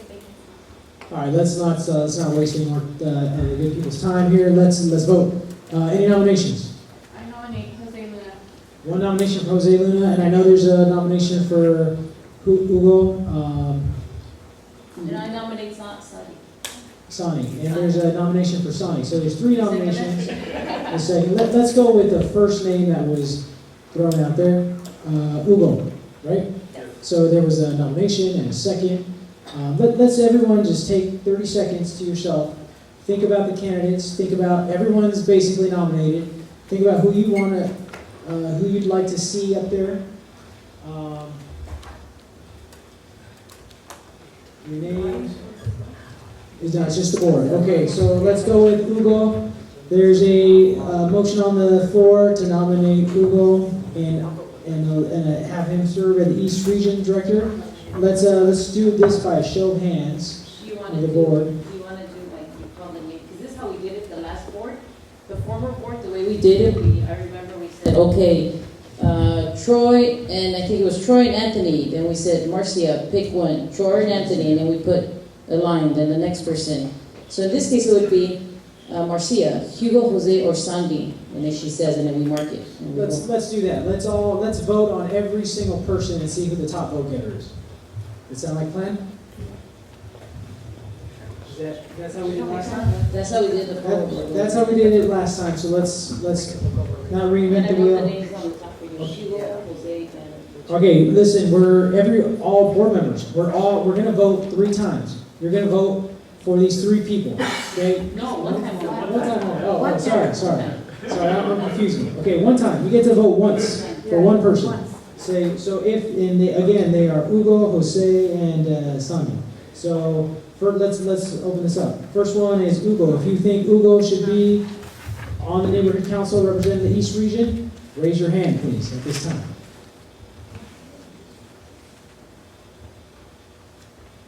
Okay, I have 5 for Hugo. If you think Jose should be on this neighborhood council, raise your hand. 3 for Jose and Sandy. If you think Sandy should be on the neighborhood council, raise your hand.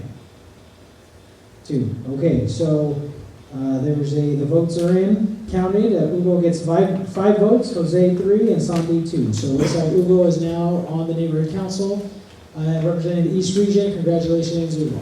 Thank you. Does Hugo sit on the board now, or does he go? All right, come on up. He's ready to go. I'd just like to say that the other 2 candidates that did not come, if they're willing to join one of our committees, I know that there's a committee that needs somebody, is it a board member or a stakeholder? For your sports and rec, Jackie, you need one more person, is that a board member or a stakeholder? It's going to be a board member, okay, thank you. So even there's plenty of opportunities for people to get involved. So let's stay in contact, continue to come to the meetings, and there'll absolutely be opportunities to help improve the community. So thank you. I got a quick comment regarding our new board member. I believe our new board member had a grievance Tuesday, so does he have to withdraw the grievance? Yes, he does. Yes, he does. Yes, he does. Hugo, you have to withdraw your grievance in order to be able to sit on the board.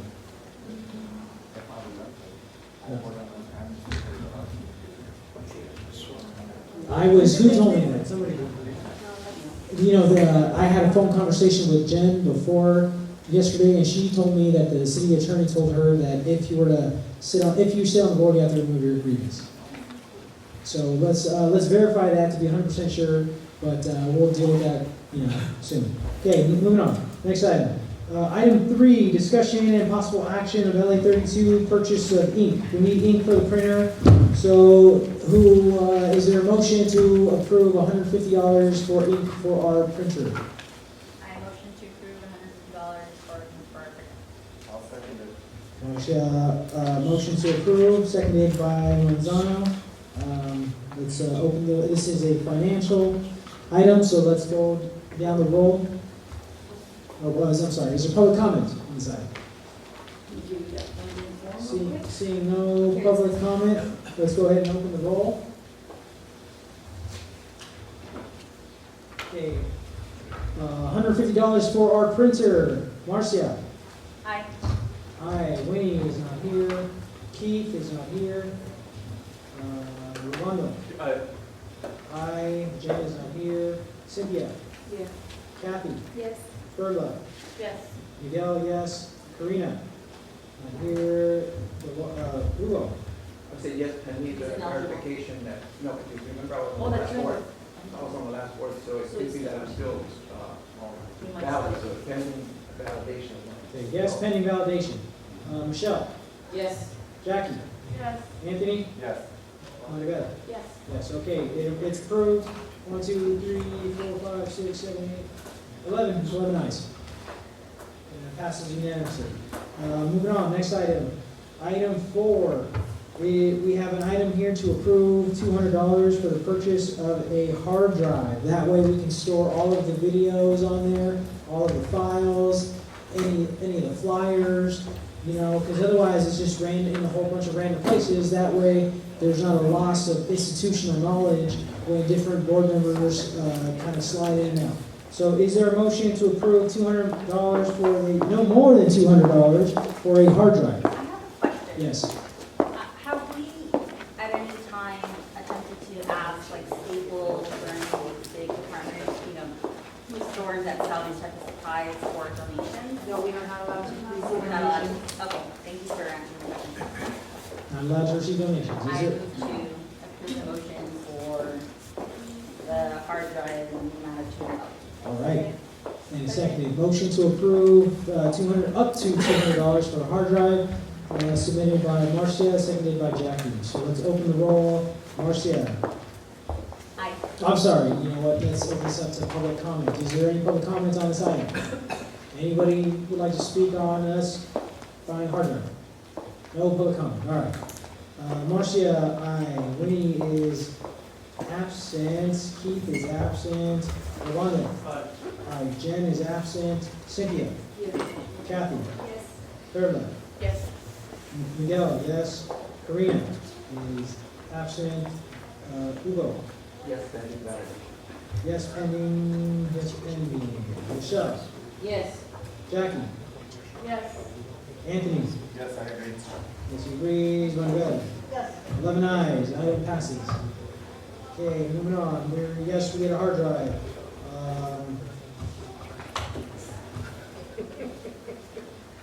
Okay, so in addition to that, we need to also get, the hard drive, we need to talk about who's going to be the holder of that hard drive. It's all public information that's going on there. So at any time, any member of the public would like that information, they'd have access to it. So we need to talk about that at a later time.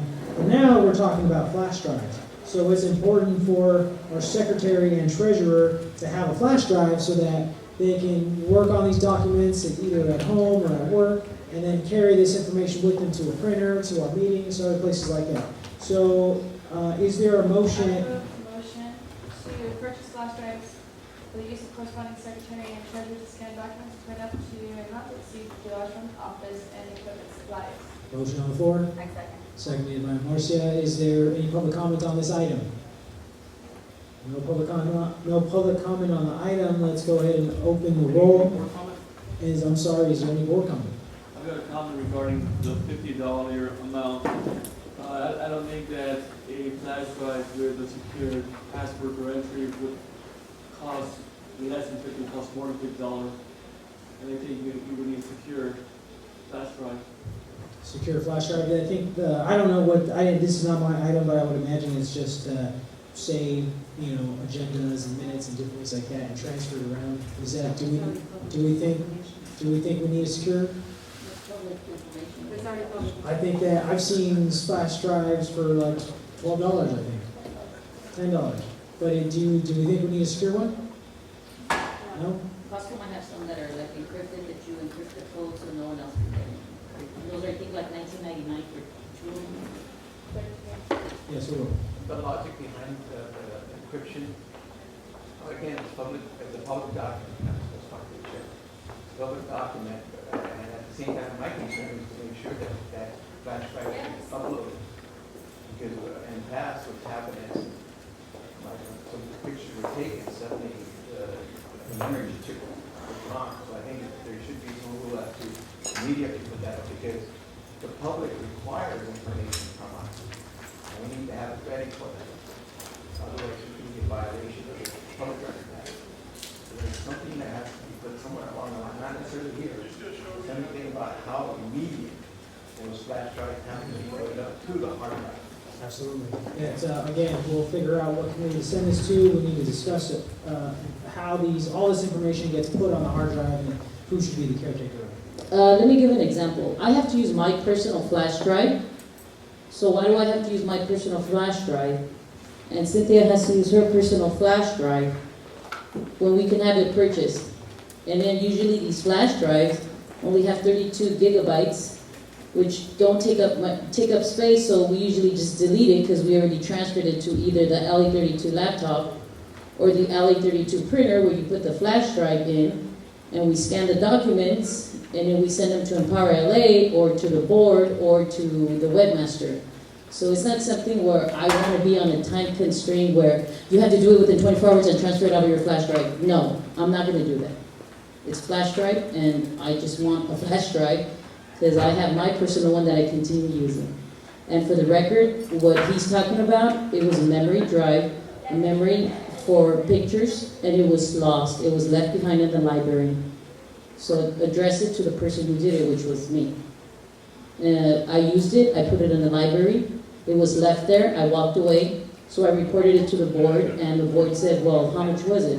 And I was like, $50. Do we need to call the cops? No report was needed because it was $50, and that's what the former board decided. So. Okay, thank you for that background on that. And yes, it's important for us to have, make sure our members have the appropriate equipment. So we're looking at 2 flash drives, each no more than $25. Can I add on to what she said? Yes. For future, if we don't have a flash drive, we won't lose it. Why not use the cloud space? You can't lose the cloud. Usually cloud space, there are some providers who will give you free service, but for the most part, there's a fee monthly. So this is what we're looking at, $50 one time, that's it, versus a reoccurring monthly cost. I'd like to move that we go ahead and vote on this item. Okay, let's without further ado, let's vote on this item. Motion on the floor. Here we go. Marcia. Aye. Aye. Winnie is absent. Keith is absent. Orlando. No. He votes no. Jen is absent. Cynthia. Yes. Kathy. Yes. Yes. Perla. Yes. Miguel. Yes. Karina is absent. Hugo. Yes. Yes. Pending. Okay. Michelle. Yes. Jackie. Yes. Anthony. Yes. Maribel. Yes.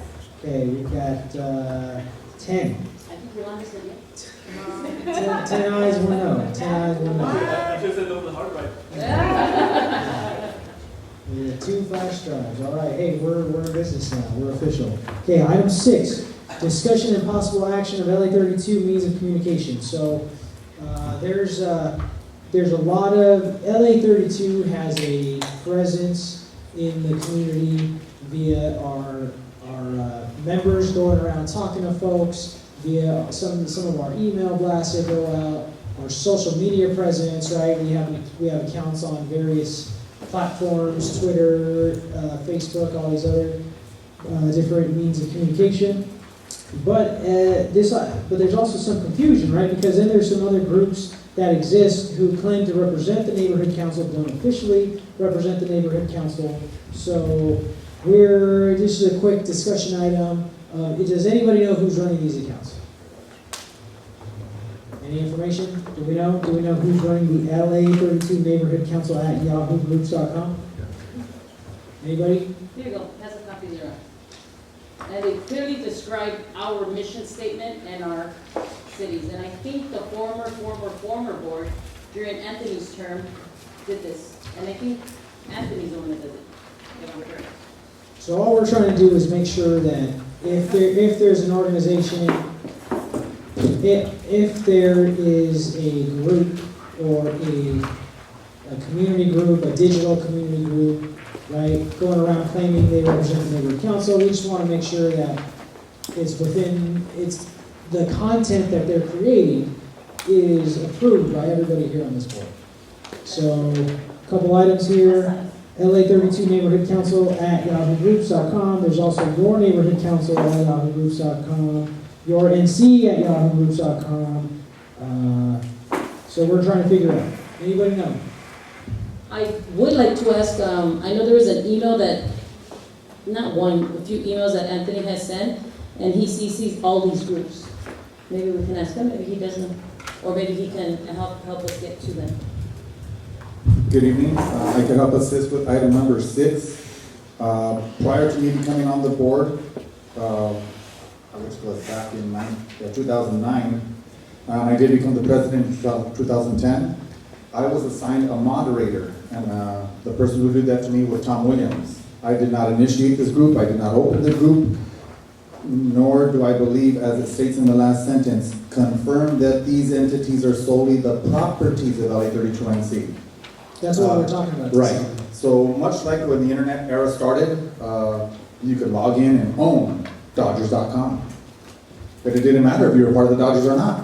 It was still yours, and the Dodgers couldn't do anything to you but buy it from you. Now what we ultimately have to do is find out who is confirm who the entity is, the sole property. Doesn't belong to Anthony. Anthony, can you help us figure out who it is? I think the person who created the LA32 Yahoo group, the one that's listed second on the list. Yes. I believe it was created by Hugo Garcia, by individual. Do you know him? I do know him. Is he a friend of yours? No. Okay. No. Is he a friend of anybody here? Then what happened is he assigned a couple moderators, and once I became president, the moderator had allowed me to become a moderator. Okay. Thank you. So you're the moderator now. Is there? I'm A1. There's a problem. 10 moderators. So we got to clean this up. Okay, let's talk offline, and we'll figure out a way to wrestle the moderatorship away from people who are no longer on the board, and perhaps put some sort of policy in place so that these groups, well, either a couple things, right? Either these groups only belong and are moderated by current board members, or we just go ahead and ignore these groups, make sure that people know, hey, these aren't the official ones, and create an official organization group. Would you have a comment? Yeah, point of order, if you wouldn't mind. I'm not sure. It's working. First of all, I think we need a motion. We're not, I don't believe we're approving anything at all. We're just. Well, then we having can't discussion. discuss it, and because when you have it on the agenda, you have to have a motion, then a second, and then open it up to discussion for the public to go ahead. So we need a motion to open To discussion? discuss it, because you got it on the agenda, that's a route. Okay, motion to move forward Is it- on to item number 6. I'll second. Okay, open the roll. Is there, say aye if you're in favor of moving this item forward. Aye. Oh, I'm sorry, public comment? Public comment on this item? Public comment on this item. And now we can discuss. Okay, thank you for that. Making sure we're following the rules here, okay? And now we'd like to discuss. Okay, now we can I discuss. want to make sure I'm legal, folks. It's important because it's the Brown Act, and the Brown Act is an Open Meetings Act, and that means you need to use the public. That's who we represent. So you need to know what we're doing up here. Now, under the bylaws, if I'm correct, the vice president is the moderator of all these groups. So I believe that's what That's what our bylaws The say. bylaws say. But the people that created these groups are no longer vice presidents, and we're not vice presidents at the time. it's not an argument. What I'm trying to say is that this needs to go back to the vice president to sit down to start figuring out, because we're not going to be doing this all night tonight to find out who owns what. Right. We're going to go for all night long. But it seems like we do know who, well, it's, Anthony and I are gonna work together. We're gonna make sure that, we figure this out. I think we should just cross them out and just say these will be the official ones and just make it from you because it's going to be, like you said, take a long time. Okay, yeah, that's a good point. No, and the only reason, because these people are being CC'd, and, I mean, whatever we email to each other, it's public, nothing's private, but I'm just saying, I just want, it would be nice if these people knew that we do have, access to it, We do have a list of stakeholders through our website. I think we have like 185 subscribers. Maybe we could email those 185 subscribers and tell them that these are not official, until they come forth and give us access or give the vice president access so he can be able to, because if we can get our hands into emailing these people every time we have events or communities, that'd be great. We have more subscribers, you know, but we don't, so. Good suggestion. Can we have Vice President and Anthony perhaps make a recommendation at the next meeting in terms of how we should deal with this, that we could then vote on as a group? Absolutely, great idea. I suggest that we send it back to committee, executive board committee. Public comment here, Ray? I mean, you know, with our social media, with all the digital computer, everything online, there's gonna be groups like this. And we work with the homeowners association in Hillside, and we come across a lot of groups like that, and we just ignore them and go on with our business and don't give them that time. And I mean, you guys are the ones that make the decisions. You guys have the funding for the community. I would go on with my business. Yeah, thank you. Yes? A quick comment, there is actually a proper way to get rid of accounts that are created by unauthorized users under your name or under your organization's name, both on Facebook and Yahoo. There is a system, that's what I was searching it. So among other things that that are discussed, like sending emails to the current users and increasing membership, in addition to that, we can also notify both Yahoo and Facebook and other publishers that these accounts are being operated by unauthorized users, and they'll be simply removed. Sonny, that is great advice. And that's, yeah, I mean, it's, you, Anthony, and I need to sit down and we'll kind of brainstorm. So Marcia had a suggestion of the three of us sitting down, figuring this out, and then making a recommendation for the board at the next meeting. So great idea. Let's move forward with that game plan. Okay, moving on. Item 7. Discussion and possible action that LA 32 salvage the corresponding secretary printer through the LA salvage process. Is there any board discussion on this? I'm sorry. We need, is there a motion? I'd like to motion. What's your? Number 7, discussion and possible action that LA 32 and C salvage the LA 32 and C corresponding printer through the city of LA salvage process. And there's a second to that motion? From Jackie? Okay, all those in favor of the motion, say aye. Aye. Aye, opposed? Okay, nobody's opposed, great. So, do you want to salvage this printer? Is that the printer there? Yes, it is, that's the printer, they're gonna give you a little feedback. So by salvage, you mean you're going to sell it to the city, or how does that work? Throw it away? The city picks it up and. I can take care of it for you. But, okay, now, there is a proper way to dispose of the printer, so. The reason why we're doing this because when you purchase a printer, you have to just let it sit at a place. But when you move it around too much, the alignment, I guess, where the nozzles and the heads move too much, and these are very sensitive that they start printing pretty bad. And I have here the big stack of what Cynthia and I have gathered together every time we try to do the nozzle clean and the head clean. And it uses not only too much ink when you do nozzle clean, but it doesn't even align it straight anymore, that it prints really bad. The person who had this first was the previous corresponding secretary.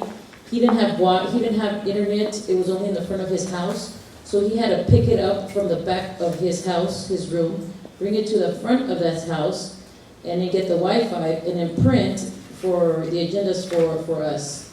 So he had to do that every time, so you can imagine the printer, how it kept being moved back and forth. So then we had to move it to the next corresponding secretary, which was Cynthia, so it got moved. And we tried to do the nozzle cleaning, and it still hung in for a little bit, but then it just gave out, And that's when we motioned last month to buy a new printer for the corresponding secretary, which is what she has, but now she needs ink, which is what we just approved. But yes, there's a process, there's paperwork that we fill out, that I'll be filling out, and they set a date where they either meet here or they meet me at the public storage, and the city of LA picks it up. It's a salvage process. Where do they take it? I have no idea where they take it. They just pick it up and put it, I think, in some floor in City Hall where they gather all the salvage stuffs, and I don't know if they use it to refurbish it or what. I have no idea. Tom, I know. I don't. It's my desk, yeah, right now. It's not in my car right now. Oh, it's no, they have a salvage department. They take it to, I don't know. The graveyard for all electronics. There you go. All right, so that's the item. It's agendized as just discussion, not do we need to take any action on this? Let's hear some public comment. Anyone have any opinions on what we should do with this printer? Anyone? No public comment?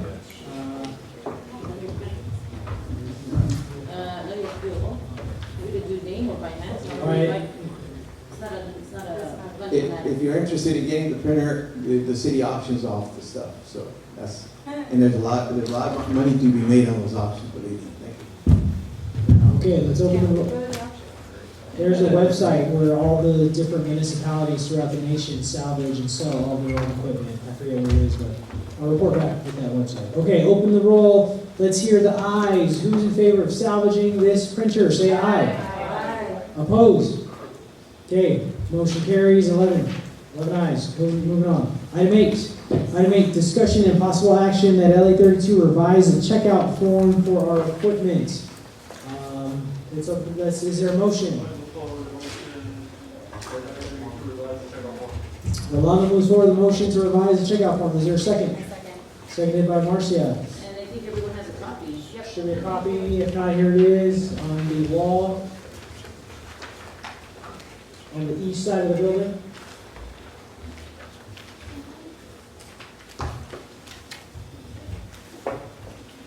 Okay, it looks like a good looking form there. Did you, Michelle, put this together? Yes. All right, we go there. First name, you got the line straight. Name of bank, looks good to me. Can you spell check with me on that? Oh, the email part, yeah. Okay, oh, it has to have that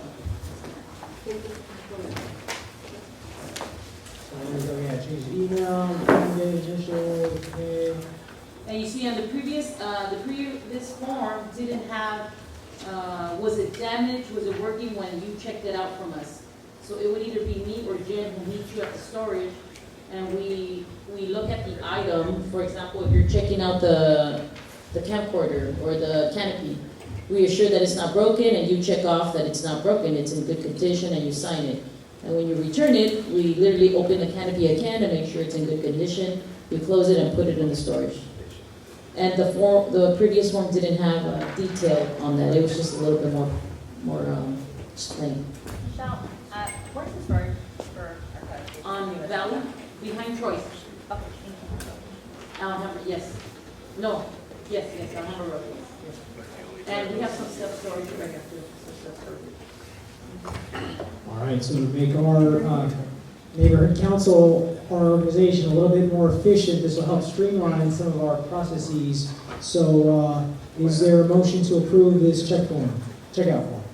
Make a motion to approve this. Is there a second to that motion? Roman already did, and Marcia. Okay, so Roland made the motion, seconded by Marcia. All right, let's open the roll. If you're in favor of, public comment. Any public comment on our checkout form? Okay, great. Open the roll if you're, board comment. I know, I'm a little picky about these things, but, so I could actually go and get a piece of equipment that's worn or damaged, and that's what I would have to write down, that I'm gonna use worn and damaged equipment? Is that what that's for, the revision? Michelle? What was the question? The revision, what? If I'm gonna check out a piece of equipment, we're putting it down that I could actually use it, worn or damaged? This form is to hold people accountable so that over time, things do get damaged, unfortunately, right? But this is to make sure that whoever checks it out is returning it in the same condition that they received it. So we're not trying to blame who damaged it or not, just that, well, we kind of are. We're kind of trying to keep track of making sure people don't, have respect for the equipment and try not to bust them and make sure they last, right? So that we're preserving taxpayers' dollars. So I guess so if Jackie checks out the canopy and me or Jen went, because me and Jen have the key, she checked it out, it was in good condition, she opened it up, she used it for her event that was approved, she brought it back, we checked it, it looked great, but for whatever reason, when we handled it into the storage, the screw fell off. Then Hugo comes along and says, I want to check out a canopy. Sure, let's open it. We would check off the little box that says broken or damaged, and the comments would say, we found it like this. Who checked it out last? Jackie. So then, of course, we wouldn't check it out. It's there for record purpose that when you came and you checked it out, it was broken. So then we would go back and say, who used it last? Jackie used it last. But Jackie signed that it wasn't broken. So what happened between Monday when Jackie dropped it off to Wednesday when people picked it up? So we would, for the record, write, we opened it in the comments, it was check off broken. And would you take the broken item? Of course not. I would tell you no. As the chair for inventory, I would say it's broken, I cannot let you take it like that. I would have to be with my committee to try to find the screw and fix it before we assign it to someone again. It's a form to hold people accountable. That's all it is. I got a comment, but who's going to review when the item comes out? And in addition to the person checking it out? The only two that have the key, me and Jen, Okay, so, treasurer and president. so will that person sign as well as the person checking out somewhere? Okay, guys. Also, this is a draft. Will the final document be reviewed before it's finalized? Because there are a lot of errors here. No, you can check them for me, and I'll be Yeah, more than happy to, because I know there's like that email, the city form. Sorry, I Yeah, a just, couple colons and I colons. think so fast that, I have the vision and I just type it fast. So, okay, Rolando, you're gonna go ahead and review this? Okay, I'll send you the red line. Okay, so once it gets reviewed by Rolando, then it should be good to go. So is there a motion on the floor?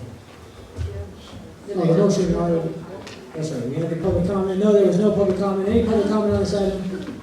No public comment. Okay, let's open the roll. All in favor of approving this checkout form, say aye. Aye. All those in opposition, say nay. One abstention. So that's 10 ayes, 0 nays, and 1 abstention. Okay, so it's 10 ayes, 1 abstention, 0. No, 0 10-0, nays. 10-0-1. 10-0. 10-0. There we go. 10-0. All right, moving on. Item number 9, discussion and possible action that LA 32 fund up to $225 for 15 books of Robert's Rules. Is there a motion? Make a motion that we spend up to $225 for 15 books of Robert Rules of Order. Okay, there's a motion and there's a second to approve up to $250 for 15 books of Robert Rules of Order. Is there any public comment on this item? Is there any board comment? Yes, Jackie. Go ahead. Okay, so I know we were discussing this about what everybody's gonna take them home, are they gonna be here, or where are they gonna be placed?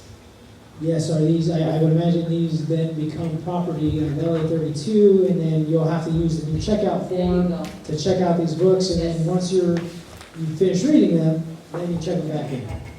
And so when we have new board members that come online, there'll be a copy for them in the store. I have a question for whoever put this item on the agenda. Did we look into electronic copies? Perhaps they're cheaper.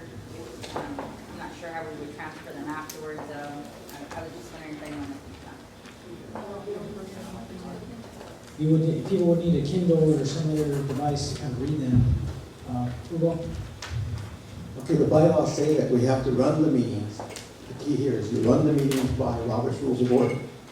Now, at one of the bylaws meetings that I attended, afterwards, Jennifer put out this thing about having a philosophical paradox because it did not state specifically which edition of Robert's Rules of Order we were going to use. So therefore, we did not have to use Robert's Rules of Order, which I said, wait a minute. When we have the Constitution, we don't go around saying which one are we referring to. The problem I have about any kind of simplified version is that right now the most current Robert's Rules of Order is the 11th edition. And it's about $32 to get the books itself. So if you really want to get into Robert's Rules of Order and to be compliant with the bylaws, you would have to get the complete edition, not the simplified form, not an abridged form. So that's the problem I have with this specific motion. It's not compliance with the bylaws itself. Thank you. Well, how many pages is the 11th edition? It's like 900 pages. Oh my goodness, who's gonna read 900 pages? It's not, see, here's an interesting thing though. No, because and if you don't mind for a minute, in talking about the bylaws, because I was bylaws chairperson before, then it has to be like Jennifer says, specific to saying that we will be using the second edition of the simplified form. But that's not what the bylaw says, so that's one of the things that we need to discuss in terms of bylaws. The other thing is, I don't want to go into the whole thing about bylaws, but there is no set thing that says bylaws can only be changed on May the 17th or whatever it was that was announced. Bylaws can be changed as you need to improve them. So we need to, we're going to buy these books and then find out that somebody's going to say, hey, guess what? The simplified form does not, suffice the bylaw itself. Thank you. Tom has some comment on this. Sorry folks, I was at another tough weekend, huh? This is a terrible weekend. Okay, UCLA USC. No, to Hugo's point and to the board, and this is what I mentioned at the retreat, is that sure, it's a 900 pages, you want to be compliant with your bylaws, right? But just remember the order of the order there. Is that you do follow the Robert's Rules of Order, but you go also, the bylaws trumps the Robert's Rules of Order too. Now, at the last retreat that we had, I did pass out a more simplified version. I'm not saying don't get it. I'm just saying, your point is you want to be compliant with the bylaws at the end of the day, right? You got to balance that with the reality of, how in depth do you want to use Robert's Rules of Order? When you're getting into the second amendments of the motion, second, all those processes. That's where you gotta find, I'm not saying don't do it, but just find the fine line. With Robert's Rules is a guide to help you run the meetings in an efficient way. But if you start arguing about the second emotion, you didn't second this way, and then you gotta think about, is it really efficient to do that? Now regarding the bylaws issue, so that's just putting that out there. If you want a quick cursory Cliff Notes version, I can send the board what I sent at the retreat. So go ahead and still buy your versions there. Maybe it's a good idea to have one copy, which you have right there. And then the last point is that regarding the amendment to the bylaws, you don't have a specific date that you do bylaws, but there's a bylaws moratorium which we do have. So for this go around, you have until May of next year to turn in bylaw amendments. In a perfect world, we would like to have the amendments like all at once versus piecemeal, you turn in Article 5, okay, here, this month, Article 6, right? So in terms of the time frame to do the bylaws, you have until the end of May of next year to do that. So keep that in mind when you do the amendments. But you don't have to wait until May to make those amendments. Does it make sense? Yes. Okay. But it's just easier it's more from an efficiency perspective. It's like we keep getting like 20 amendments at different times. It's just a little confusing. I move that we go ahead and vote on this item. Okay. Any other, let's go ahead and move forward on it. Anthony has comment for? I recognize how important it is to have parliamentary procedure, Robert's Rules of Order established. Even the bylaws indicate it. I think to be compliant with the bylaws, we should at least purchase a minimum of 3 of the full version books, which would allow at least for the chair to have one, and one on each of the tables, if this is going to be the design we're going to be using, which will allow every board member to have access to it directly at the meeting. If they want to check it out and read it when they want to go home, well, they can have access to it that way. But I think it's very important for the stakeholders that we inform them and that they're aware which rules we are using, so that there's no confusion, there's no misunderstanding, and that we follow the rules to serve our stakeholders. So in seeing that, I would probably suggest that we purchase an additional, nothing less than an additional 5, which would be a total of 8 books. What the cost would be, I'm sure it would be under $225, but my amendment would be that we purchase 3 full versions to stay in compliance with our bylaws, and 5, nothing less than 5 simplified editions, second edition. It would be fine for me. Thank you. Yes, we I've got a suggestion. I mean, I'm kind of going along, we're just discussing right now. But he just amended, you need a second. We have. So no, well, he didn't, He just said I amend, so no discussion, so someone But I also moved for on the original line. So I did that.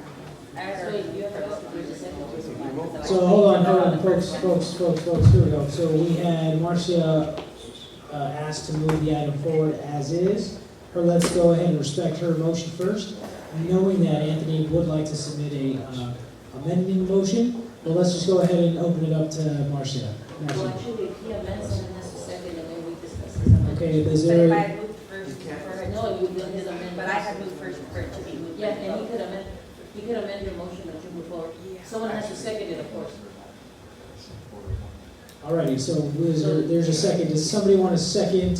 What a clarification if I may. Well, hold on here. Yes, clarify, go ahead. When you make the move, then you get a second to make the move. It's calling for the question. And so what happens, the board then has to discuss whether or not they want to go ahead and have a vote. I know I didn't stop you on the last time, but it's like, it's an additional amendment that now we have to do, so it's like, do you understand what I mean? In other words, Additional amendment, I had. no, when you make a move, when you say that you would like to move the item forward, because I seen you do that before and I called them on it, then we have to have a second for that move. Then we have to discuss whether or not we agree to move it, and it just takes a long time. But you can do whatever you want. I'm just telling you, the procedure is kind of by doing it that way. So it's okay. So Marcia opened up by making that motion to approve. Then we had discussion, and after discussion, Marcia reminded us, "Hey, let's go ahead and move this forward." But then Anthony jumped in and said, "Hey, I'd like to make an amendment." No, she needs to get a second to make that move. She did. She You made the move for the second. Yeah, Now we have to discuss your move. So no, so we were discussing it. Because you didn't discuss until someone seconded it, which was Jack Lemmon. No, the minute you, it's, we need to. No, so Marcia made the motion, Jackie seconded it. So then we started discussing. No, at this point, then you have to ask the board if they agree with both of these persons that. And we did, and that's what we were discussing. But during the course of that, vote. no. We just, the motion was made. No, what I'm saying is, when she makes the move, and she makes the second, that's a part of this parliamentary procedure what Tom was telling us about. When she makes the move, she makes the second. Then the board has, at that point, to decide whether or not they agree with the move, or whether they want to continue the discussion. You see what I mean? Ray, do you have a quick comment here? You know, if I may, Yes. let this board function, please. I'm telling you straight, because you know what? Before you sat down there, it was functioning. This is what exasperates us as a constituent, as a stakeholder, to see this board get stymied on small details in Robert's rules. And please, let this board work. Thank you for the comment. Thank you. Okay, so, there's some of us obviously who know a lot more about the Roberts Rules of Order than others of us here, right? So we do appreciate, you chiming in from time to time and kind of educating us on how it works and. But I will grieve it. I have to grieve it. I mean, I can't make it illegal. Ray, I cannot make it illegal. Can a board member make a grievance? Okay. Board member cannot make a grievance, now you're on the board. All right, okay, here we go. So we had a motion, okay, there was discussion on the motion, so then Anthony made a second. So are we okay for, There's a second to his amendment. so is there a second to Anthony's amendment? I second the amendment. Okay, so, To purchase 3, what is it? three full versions Full and, version books 10 And 5 simplified. simplified edition, second edition on Webster's New World for the board directors. Okay, so that's 3 full, So it'd be a total of 8 books, not to exceed $225. okay, so 3 full editions and then 5 simplified editions. That's the second. That's what his amendment was. That's the amendment. Okay, there it is, it's on the table. Let's open that up to discussion. I'd like to discuss, I asked that my colleagues do not vote on this. You can use this book, and Jen has actually the 11th version, because this is the 10th version, there's an 11th version. And the Simplified is not a wrong book, just because it's in plain English. it's just more understandable, and we're not breaking no rules if we open that book and our eyes look at it and compare it to this. It's not doing anything wrong. Those books are very helpful. This is for an attorney who reads and studied and did this, can do this very well. But we're not attorneys. We're people who are just getting the hang of things here. And that simplified version is perfect for beginners who's wanting to learn about Robert's Rules. It helped me. Anthony introduced it to me 2 years ago. He had actually a simplified version, and he told me, this is what I use, Michelle. This is what gets me through, that I understood. So I went and I got myself a simplified version, and that's what I recommended to my bylaws committee. And that's why Kathy's bringing forth that each board member can check one out with our new checkout form, which will be revised. And you guys can read it, and you're going to go, wow. You can borrow this one tonight, and you're going to go, no. So me personally, I agree with Michelle. Let's get one book of the simplified version for everyone. And if you're interested in reading the whole thing, you can use this copy, go to the library, right? Or there's other resources. You can probably find it online. So there's a motion on the table. Is there public comment on Manzano's amendment? Seeing no public comment, let's open this up. The roll is open. We had discussion. You have one more comment to make? This is the This is the amendment. This is Manzano's amendment. That's correct. And the suggestion is, my suggestion would have been, let's go ahead and use the books that we have now, which we have the 10th edition, and change the bylaw so that we go to, and it says, we use the 2nd edition to simplify it. You change the bylaws, and it's going to just take a little while. It all depends on how long they want to take to approve that bylaw. And then it makes it easier for everybody. Okay, thank you for the comment. Motion's on the table. Let's open the roll. Who votes in favor of Manzano's amendment? Say aye. Aye. Let's actually raise your hand. Aye. 1, 2, 3. Okay. Are those opposed to Manzano's amendment? 6 in opposition. Any abstentions? 1 abstention. 6 in opposition, and what was it, 3? Motion doesn't carry. Okay, going back to the original motion. Marcia's motion, seconded by Jackie, is to approve the item as listed on the agenda, which is to approve $250 for 15 books of Robert's Rules of Order, Simplified Edition. This is a financial item, so let's go ahead and open the roll. Marcia? Aye. Aye. Winnie is absent. Keith is absent. Rolando? Aye. Jen is absent. Cynthia? No. Cynthia votes no. Kathy? Yes. Kathy votes yes. Perla? Yes. Yes. Miguel, yes. Karina is absent. Hugo? No. Hugo votes no. Michelle? Yes. Jackie? Yes. Anthony? No. Maribel? No. No. We have 1, 2, 3, 4, 5, 6, 7 ayes. 1, 2, 3, 4 nays, and Hugo, how many people would like to abstain? Wait, no, nobody abstained. He said no, okay. 1, 2, 3. But can I ask, did you take your, this is the funding item, right? Yes, it is. Did you take your trainings yet? Yes, I did. I think he's still covering. Miguel it did, the but, last- My vote is pending validation. So then it's I've considered taken- ineligible, no? I mean, if you haven't taken ethics, well, you're No, I voting. taken my ethics, I take it from the last board, because I came in Was it 2 late. years ago? Was it? No, I came in late to the last Okay, she's board. taking it then. Yeah. Okay, so no. But it counted, but I said pending. to make All right, sure. he's good to go. Pending, his vote is pending, his Can I ask- approval. Tom, if he hasn't taken it or he's not sure if it expired, should we just mark him as ineligible? We could go back and change it later. We could do. Yeah, we'll When that's a put that as- no, when that's a no, so it's a. We got it as no. The item passes, and so it looks like we're getting 15 new books. Congratulations, everyone. We're going to be experts on Robert's Rules. All right. There we go. Simplified version. Yes, that's right. Not the 11th version. All right, moving on. Item 10, discussion and possible action of the appointment of committees and chairs. Per the bylaws, the president shall appoint committee members. So we're looking at one vacancy at Sports and Rec. So yes, Jackie. Can I nominate somebody? Okay, I want to make sure I'm doing this right. Is there a motion to discuss? Huh? Wait, do I need to make a motion to discuss this item? Hugo, our expert? Yes. I make a motion to discuss the possible action. Okay, is there a second? Second. Do we need to make motions like that, Tom? It's on the agenda, right? It's on the agenda, so we're not making any motions like that. All right, discussing. We're discussing this item. Anthony? I do have my bylaws with me here, and I could probably read word for word, but I'm going to use the words that are indicated here on the agenda. The president shall appoint committee members and chairs.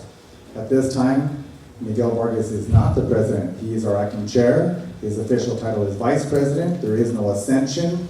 The bylaws do not allow for anyone to take the place of the president unless they've been voted by the public and the board to be president. So for us to move forward on this would be out of compliance with the bylaws. The easiest thing we do is just hold this over to the next meeting till Jen does show up, or if she excuses herself or resigns or whatever, until the board actually designates that we have a president at the meeting. Thank you. Good catch, Anthony, thank you. Do we need a motion, or can we just go ahead and table it? Huh? Table it. All right, moving on. New business. Item 11. Just discussion and possible action regarding appointing a recording secretary. It looks like I can't appoint anybody, so moving on. Item 12. Discussion and possible action regarding retaining or replacing webmaster Aaron. Aaron, for those of you who do not know, is the guy who you email and he kind of posts up to the website for us. Is there anyone who'd like to, is there any discussion on this item? Yeah, can I just, Tom? my recommendation, actually, can I? I'm sorry, 11 was skipped. Hold on here. 11, we skipped 11 because I am not the president. You want to table that? Yes, Hold table. on, hold on. The president, you don't appoint the secretary. Exactly, so we skipped it.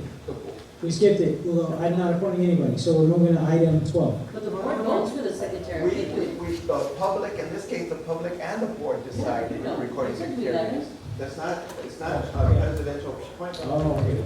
Oh, okay, good catch, good catch. All right, hey, we're back to 11. And I'm going to nominate you for recording. Okay, 11, any nominations for recording secretary? I nominate Hugo Pacheco for recording secretary. And a second. I heard that. No, thank you very much. Ugo, would you like to Oh, accept very nice. the nomination? No, thank you. He says no. The man says no, okay. Are there any other nominations for recording secretary? We were hoping that the person that came on board would take that role. That's why I wanted to Ugo, we're discuss looking it. back at you. Ugo, we're looking back at you. Would you care to be the, we need you. No, he says no, the man says no. All I right. would nominate Anthony. You Anthony. want to do any more, Anthony? Anthony, no one has more experience than you, Anthony. I can see, he says no, the man says no. Anybody else? No? Okay, hey, let's just leave this item there. We'll table it, and we'll come back to it another day. We eventually will have to hire someone. And Pay someone. we'll figure something out here.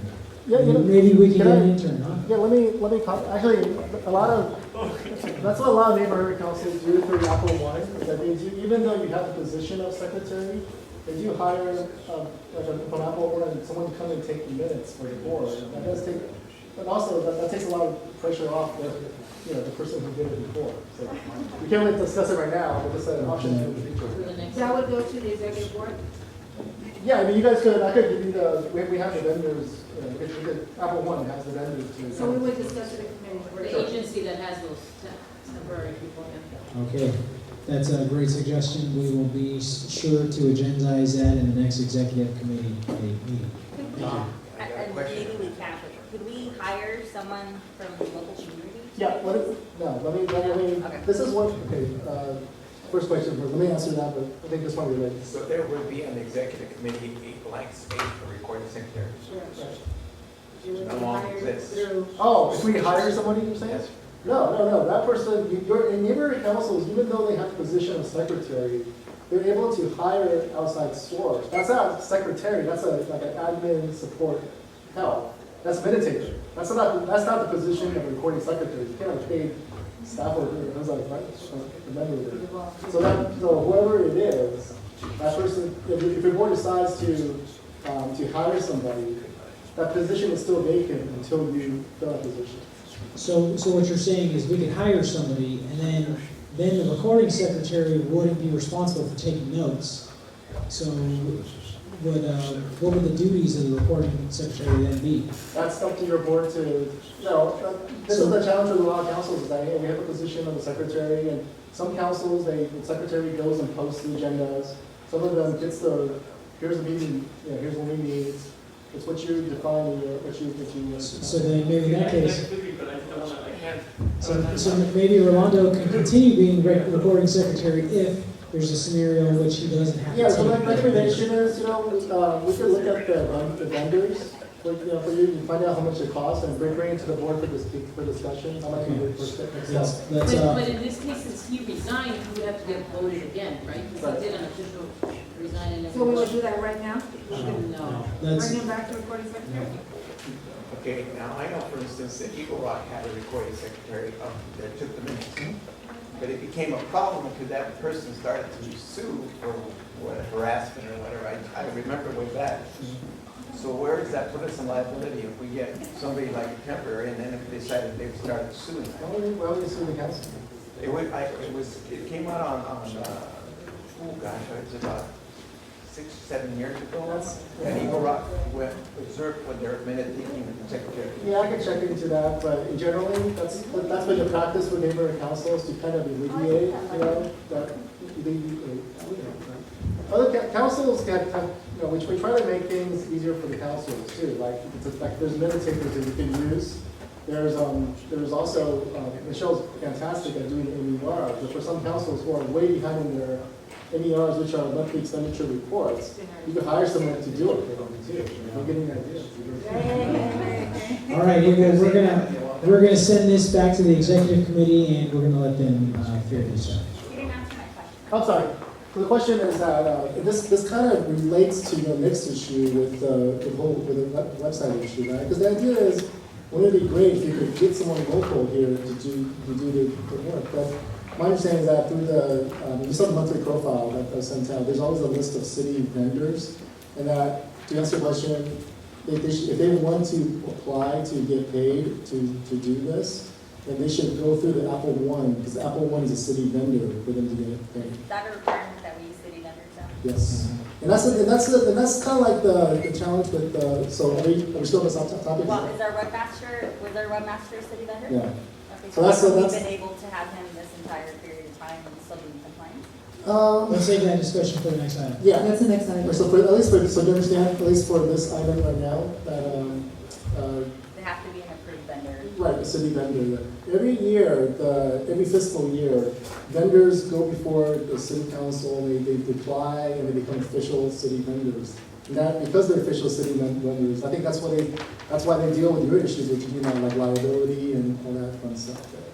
So if you do want to get someone here, I wouldn't even find out if they want just like, if you don't get a high school kid to volunteer, I don't think they have to go through Apple One because they're not getting paid. But if you want to pay someone from the community, then they would need to go through one of those approved vendor services such as Apple One.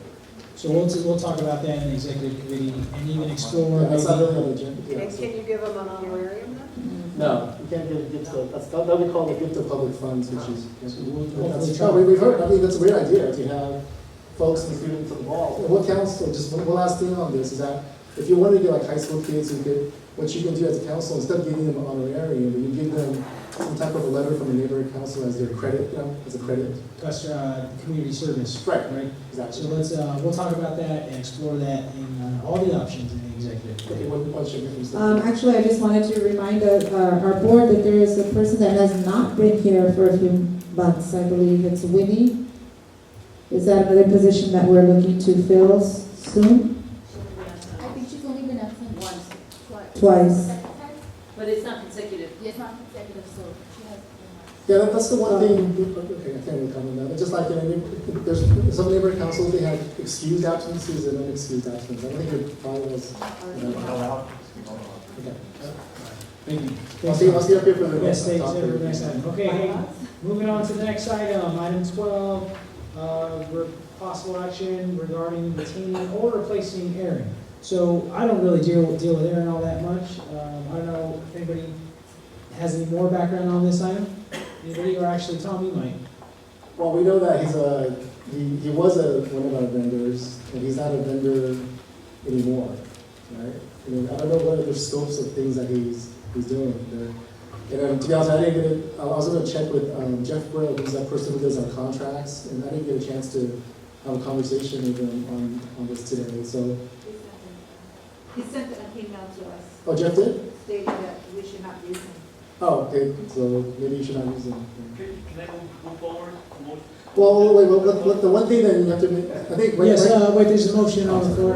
Go ahead, is there a motion? I would move forward a motion to act upon regarding and retain or replace the webmaster Aaron Devondre. What's your motion? No, is it to approve, retain him or remove him? Which one? You're just. No, it's on the agenda. So it's You can talk about it, right? No? You don't need to. I think we concluded that we don't need a motion to discuss it. If it's on the agenda already, yes, so you guys are sure, so let's move forward. But, okay, but regarding this issue is that if you do replace them, then that means you'll be without a vendor for now, right? Because right now, there's not a replacement in place. So- That's correct.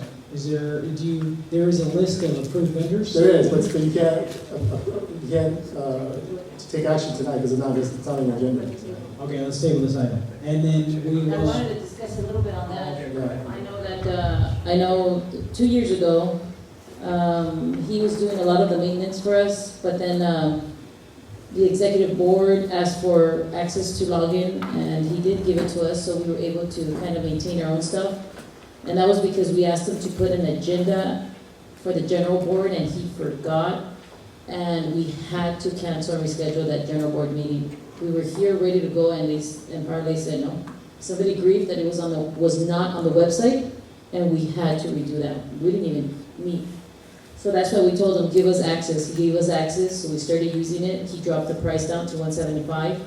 Then 2 years after, comes again forth, and Anthony sent him an email to post an agenda, and he didn't post it again.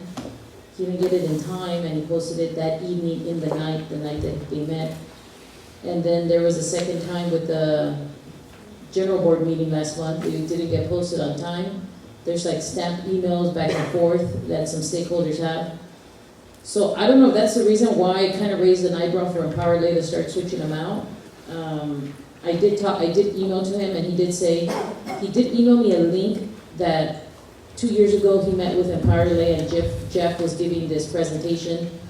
And he's indicating, he's confirming that he doesn't have to be city official. And he can prove that documentation that he doesn't have to be city official. That's what Aaron is saying. But Jeff sent you the board an email. Right? Yeah. So I told him to send that information. He sent the link, and I'm kind of reading it, but I don't even understand it. It's more like a questionnaire, and I'll forward it to you so you can see what it is. And but I mean, other than that, he doesn't have access to our domain. Our domain is Lunar Pages. Lunar Pages gives us alley32nc.org. Our domain page gives us to create emails to give to other people. He just maintains our website. If we switch them, we can either pick a different group, which last year, a former board tried to switch them, and Capricia, the vice president, was getting quotes, and it was like $3,000 to $5,000 to switch out. And then some other group said they can ghost it and take exactly what's there and then put it over here. It's not going to be easy when it gets changed. He does have access to our Lunar Pages, our Twitter, our Facebook. He is in full access where he can, if he really wants to, like, be vindictive and get mad, he could really swipe away our Facebook, Twitter, and, I mean, we'll just have to start again. I don't know. I don't know how bad he'll take those news. I'm not saying that because of that we shouldn't switch them out, but I'm just saying maybe slowly start switching them out. I don't know. And so once I post this online, he's going to see that we're talking about it. He's going to delete all of our accounts. Why don't we talk about this a little bit further? Maybe at a committee, get a plan in place to figure out who we should go with next, some recommendations, and who has passwords. Maybe we change the passwords tonight before I post anything. I don't know. But let's talk about this a little bit further. I recommend that we table this item and table it and send it back to committee. Is there actually, I'd like to make a motion that we table this item and send it back to committee. Is there a second? Second. Seconded by Jackie. Let's open the roll. All in favor, say aye. Wait, I'm sorry. Is there public comment on this item? No public comment. Is there board comment? Yeah, there's a question. What committee does it go back to? Executive, because the vice president is our web, video, he's responsible for all our video and our social media. I believe on the bylaws, it says the outreach committee is the one that's responsible for putting things on the web. It's the charge of the vice president. The vice president is in charge of moderating. He's the ones that have to make sure that the people that are responsible to do the things, because the recording secretary is also involved, and the correspondence secretary is also involved. No, that's the vice president. Look at the bylaws. Vice president, I do. Right here. Yeah, it's on the, it's right, What page? 14. What's it say? Alley 32 MC shall maintain a website disseminate information to council stakeholders and other interests in Alley 32 government. Outreach committee, right? All right, so let's, Dave. That goes to that committee, but you have to moderate it, but and there's also other additional responsibilities for the correspondence secretary and the recording secretary under the social media thing. All right, let's send this back to outreach committee. Is there a, I'd like to make a motion to, there's already a motion on the table, right? I'm just gonna specify a little bit further and say that we will table this item and send it back to the outreach committee. This item was seconded, there was no public comment, we had board comment on it, so let's go ahead and vote on it. All those in favor of sending this back to the outreach committee, say aye. Aye. All those opposed? Zero. Any abstentions? Okay, 11 ayes, sending it back to outreach for further discussion. Next item 13. Item 13, discussion possible action regarding Stage of the Arts $3,500 request for Dia de los Muertos event. I have a question Yes. about this. So, the email that Michelle sent us, it says, stages of the art. But on the email that the city attorney sent us, it says item 14. Yeah, let me, can I? Tom. But, sorry, I'm still shocked over you still. No, so yes to 13 that the board, originally, the thinking was that you're not able to take action on 13 and 14, but thanks to Michelle, we did get some clarity from the city attorney that 13, you're able to vote on that item. And 14, so that's why it was a little confusing. I know, and 14 is the one that, I think the city attorney said because of some of the issues there that your board cannot approve that item. So 13 right now, you could go ahead and discuss and public comment and do what you need to do. Okay. Is there a motion on item 13? Is there any motion for item 13? Oh, I'm sorry, let's just go ahead and discuss. Is there any other comments on this item? Oh, they're here to present, sorry, here we go. Is anyone here to present on this item? You all are from the, 367. Okay. Hi, my name is Steve. I'm sorry I was asked to do this at the last minute, but we're here to try to get funding for our 4th annual Remembrance Day at Our Lady of Guadalupe, our 2nd year there. And we're asking for $3,500 or as close to it as we can for our community event, open for everybody. Where's this event held? Our Lady of Guadalupe. Oh. Do you want me to take the slide? Yes, please. You explain, go ahead.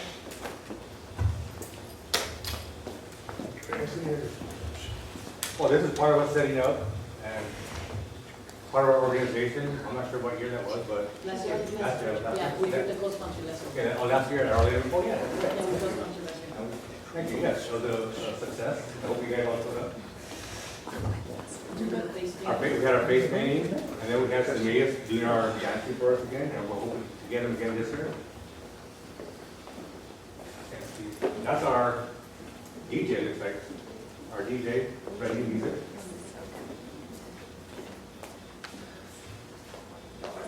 That's our artwork and our altar that we spent months and months getting together, a lot of manpower. So if anyone wants to volunteer, we need some help. Before we move forward, I need to recuse myself.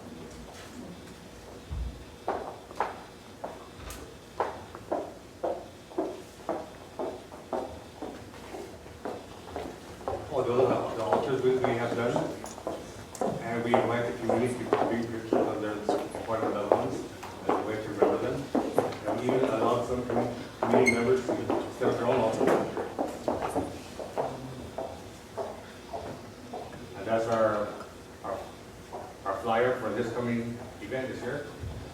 on October 29th. That's all that they gave me, just like. Perfect. All right, so there's, yes, I had a couple questions here. So can you tell me a little bit more about the group? And my other question, is there any money raised at this event? And if so, where does that money go?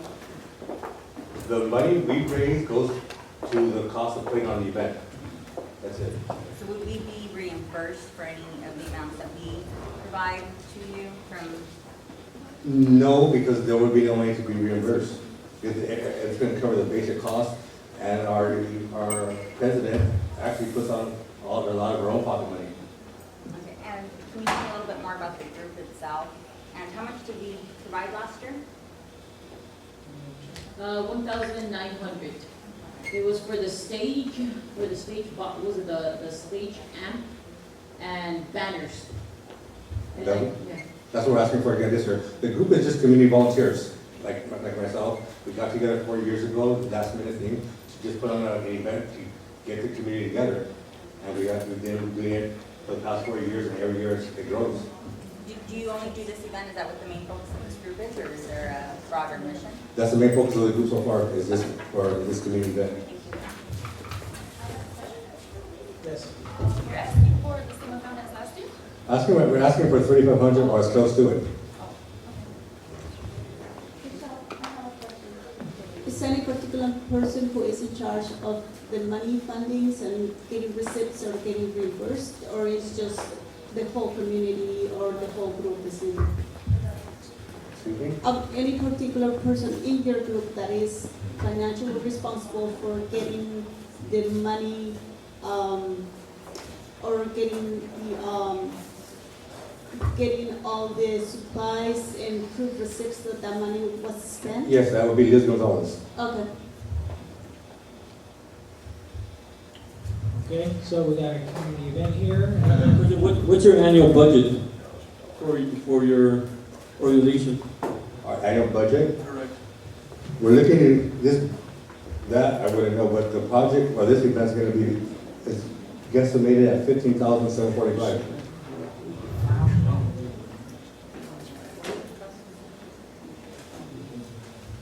And Councilman Weaver is funding a lot of it, he's sponsoring it. How much is the council member sponsoring? That I couldn't answer, I'm sorry.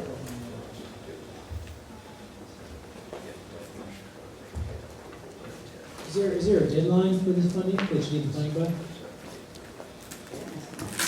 Now, because the event's next month, as soon as possible, so we can get this thing going, so. Red 67, this is, are you a nonprofit organization? What's your legal status?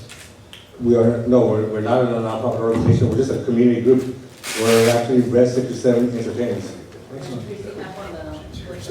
All right, so at this time, I think it's appropriate for the board to move through the application process and evaluate this form. Evaluate this organization and this funding request. And in reality of time, I don't think we have enough time to go through the whole application. I don't think we do either, but I've been informed that that's the correct process. So we could evaluate this now, right? He asked the questions and we answered them. Or we could move on to the next item. What do you say? They're all funding requests. Okay.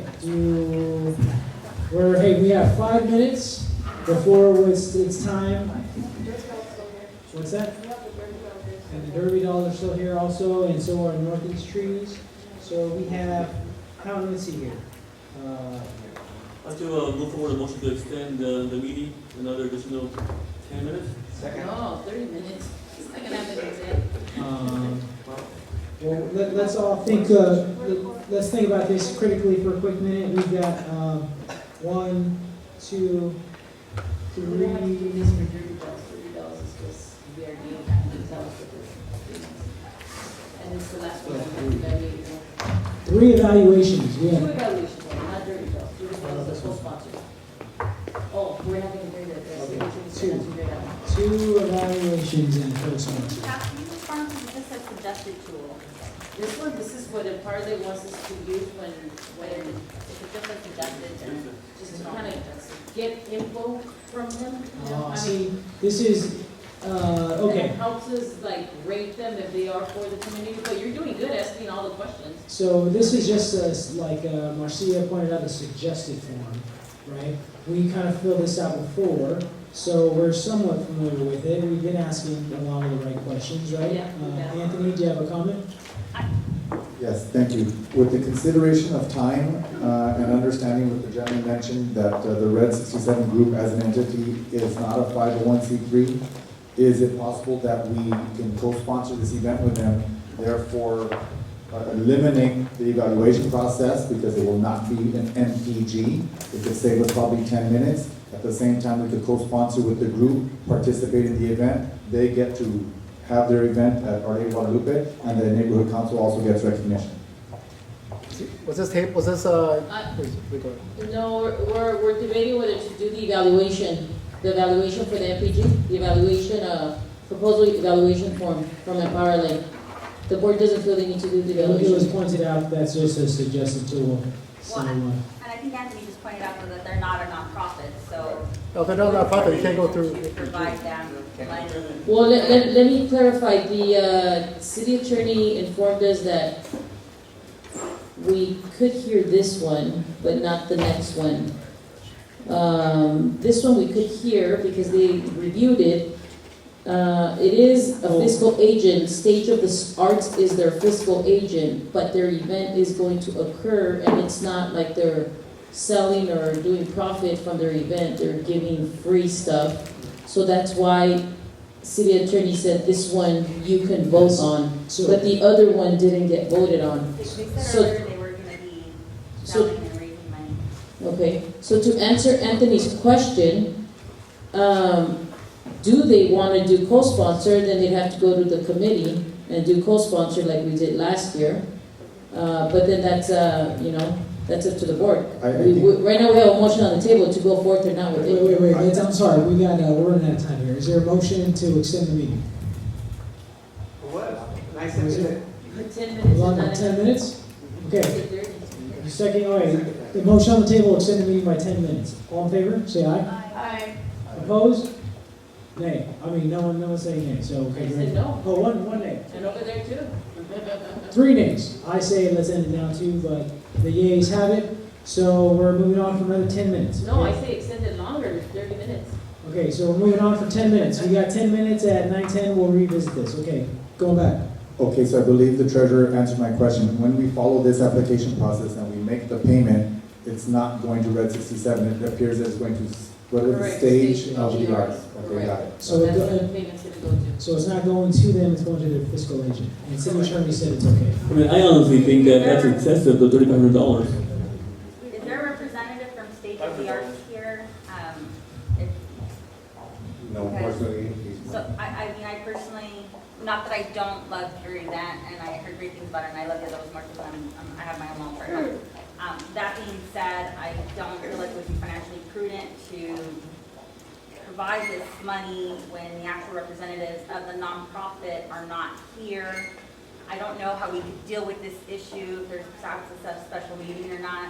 We could perhaps deal with it at another time, but that's where my personal opinion is, and I would be concerned if this board was to move forward without a representative from that agency.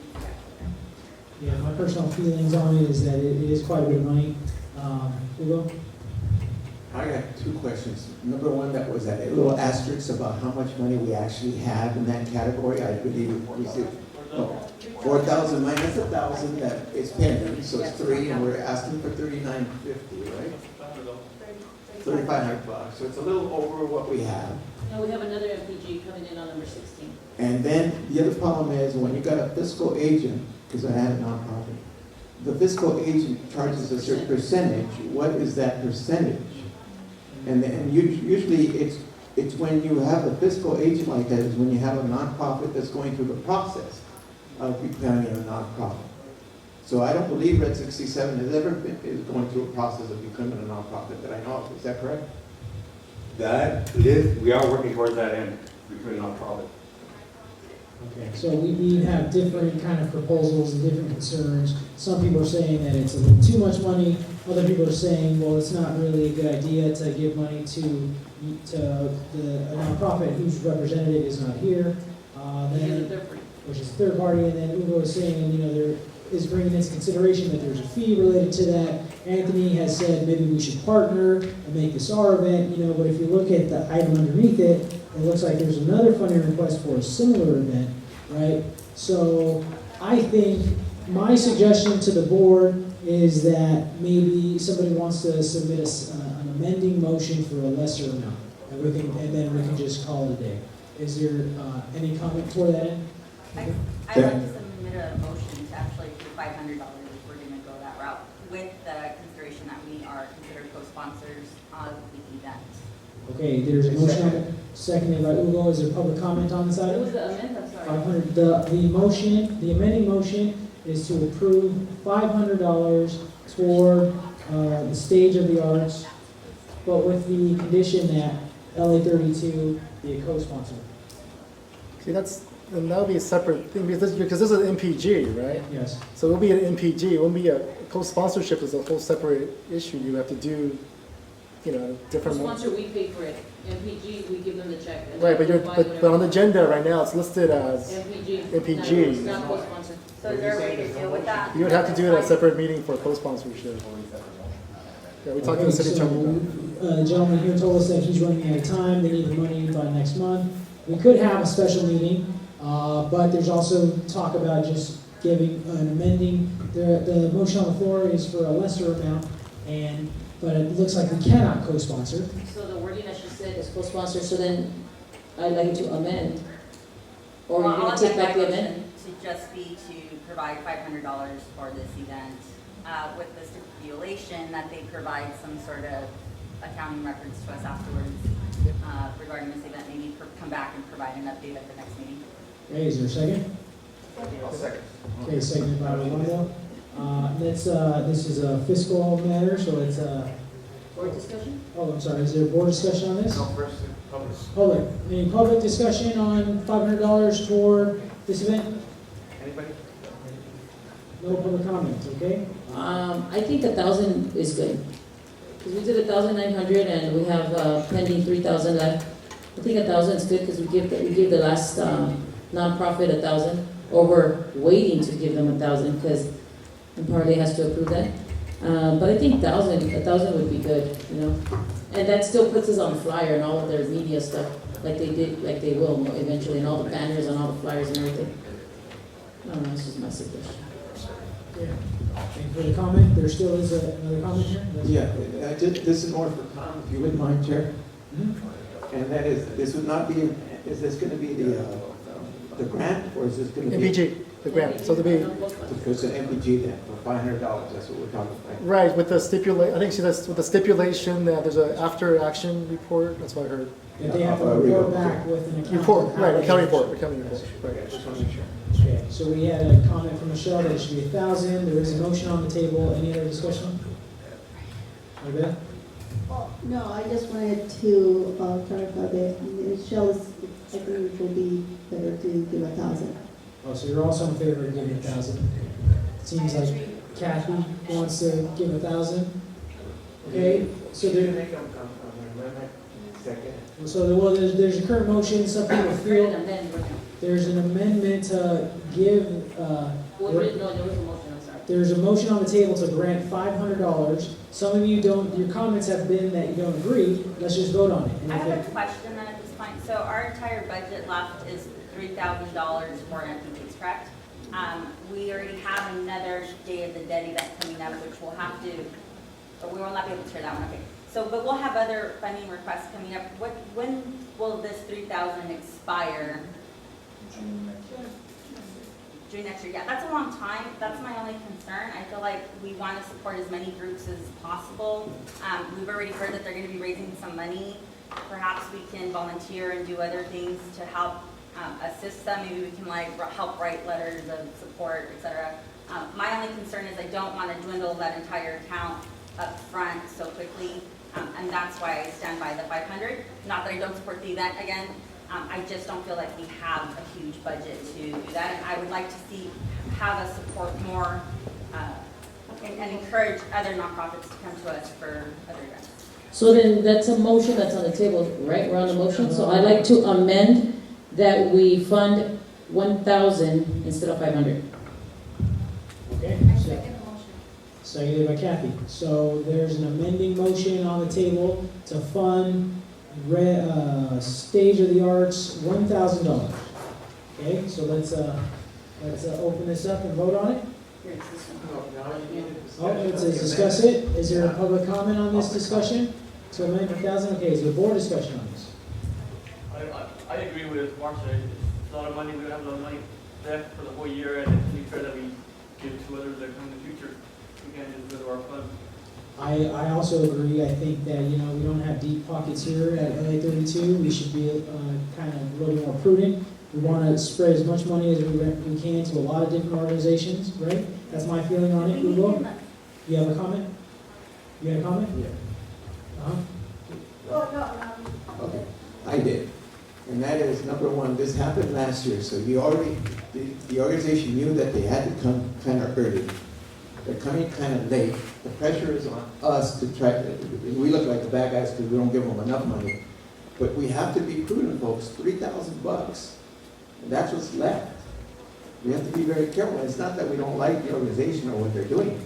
It's just that we don't have enough money to give to everybody. And I think 500 at this point, because of the fact that it really isn't our fault.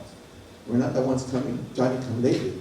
I think it's fine, $500. It shows support. Okay, so the motion on the table is for $1,000. Am I right? Yes? Okay, we'll vote. Yes, the amendment. No, the amendment. The amendment. goes for The amendment is I'd for, like to make another amendment then to their other amendment. Could we meet in the middle then, board? I mean, maybe 750. I think that's a medium between where I think the more conservative of us are with where some of our other folks are. So. I second that motion. Thank you. Now there's an amendment to the amendment to the amendment. Is there any public comment on that? No public comment. Any board comment on $750? I still think 750 is a lot of money. We're kind of fun, and I think we have to be frugal, fiscally frugal. Okay. $500. Whew, $750, a lot of money. Any other comments? 1,000. Okay, so we still have people saying it should be 1,000, some others saying it should be 500. Gonzalo? Thank you. I do recognize that the initial request for $3,500 is exorbitant for this neighborhood council to accept. Reducing their MPG to a lower amount is proper. The way I see it is we have a lot of other entities to cover. We have other holidays coming up. There's Thanksgiving to consider, Christmas to consider, Valentine's Day to consider. There's our local schools that we need to consider because they also fall into the MPG category. It's a specific category that we're tapping into. And this MPG, which is the Neighborhood Purposes Grant, is a way that we offer money to another entity and then they spend it. But I do agree with Rolando here. And I'd like to actually follow what Marcia's second or third amendment is. And I think $750 is reasonable. Not 1,000, I think it's a little high, and $500 just doesn't do enough for this community, for that. It's on the table. Hey, it's on the table. Thank you. I do have a comment. I do want you guys to know that most of the organizations that we worked with, Red 67 was very good with following through on paperwork, completing their application, bringing back to us what they said last year that they would bring a presentation. They work well with us. Every time I worked with them, when deadlines, paperwork, they did everything well. They're not late right now. They're on time. They're on time right now. This is not late. This is next one will be late. So they're on time right now. So I mean, they are in the Rose Hill community that they're doing their event. So it is something that it is useful that they would need to put together. I mean, that event cost a lot in itself. You've seen it on the application. And 1,000 is nothing unless we Budget and Finance meets and takes out of your committees and recommends to the board. All your committees are going to drop down, like Anthony said. Anthony actually wanted that in the beginning. He wanted committees to only have 500 and put everything in MPG. So we could go back to that and open it up for MPG. But I think we made a good choice giving MPG just 4,000 so they could come to us, the committee, and co-sponsor events and give a small amount to people who want the check themselves so they can go buy their things. I mean, I doubt they're going to go run off and pay their bills with $1,000. They really need the stuff. I mean, if you guys see how they put together the stuff, I was there to help them set up last year. I was there to drop off canopies. They really put to use every little single cent that is given to them and they collect. So I think 1,000 is good. Okay, so Michelle still thinks 1,000, but the motion on the table is for $750 and discussion is over. So let's go ahead and vote on it. And let's go down the roll. Marcia? Aye. Aye. Read it so we know it's. Okay, so I'm sorry, the item that we are voting on is to amend the initial amount from $1,000 to, I'm sorry, is to amend the amendment of $1,000 to $750. Still with the stipulation that they come back and do their report. With the stipulation, okay, that they report back to us on how they spent their funding. Okay, Winnie is absent, Keith is absent, Rolando? No. He votes no. Jen is absent, Cynthia recused herself. Kathy? Yes. She votes yes, 750. Perla? Yes. She votes yes for 750. Miguel, yes for 750. Karina is absent. Hugo? I want to be in the middle. Yes. Okay, Hugo says yes. Michelle? Yeah, no. No, she says no. Jackie? 750 yes. Anthony? Yes. 750, my bad. Yes. Okay. Eight ayes, 2 noes, and no abstentions, 4 absences. Okay, item passes. Congratulations. Thank We you. gotta vote the motion now. We just approved the amendment. Okay, now we gotta vote on the motion. So the amendment is approved, so now let's vote on the motion. All those in favor of approving $750 for Red Six for Stage of the Arts for this event here. Let's vote on it now. Here, this is. Okay. Marcia? Aye. Rolando? No. Cindy recuse herself. Kathy? Yeah. Kathy, $750. Yes. Perla? Yes.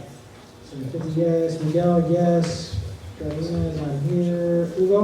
Yes. Yes. Michelle? Yes, since I have no choice. All right, so I'm missing. Jackie? Yes. Yes. Anthony? Yes. Maribel? Yes. 9 yeses, 2 noes.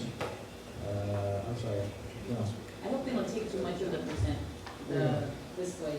They don't take too much. You want Cynthia back? This is over. Item passes. Thank you. Do you want Yeah, Cynthia back? Cynthia can come back. Cindy can come back. Cynthia, Is, okay, so Rolando's out of here. It's time to go. We've had some folks here waiting for a long time. Is there a motion to extend the meeting? Till 9:30.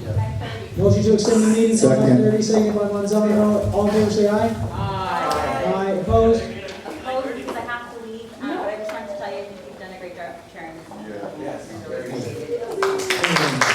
Okay, we're losing members, folks. People are leaving. Let's listen. No, I think he's like, well, we still have 1 minute. All right, here, moving on.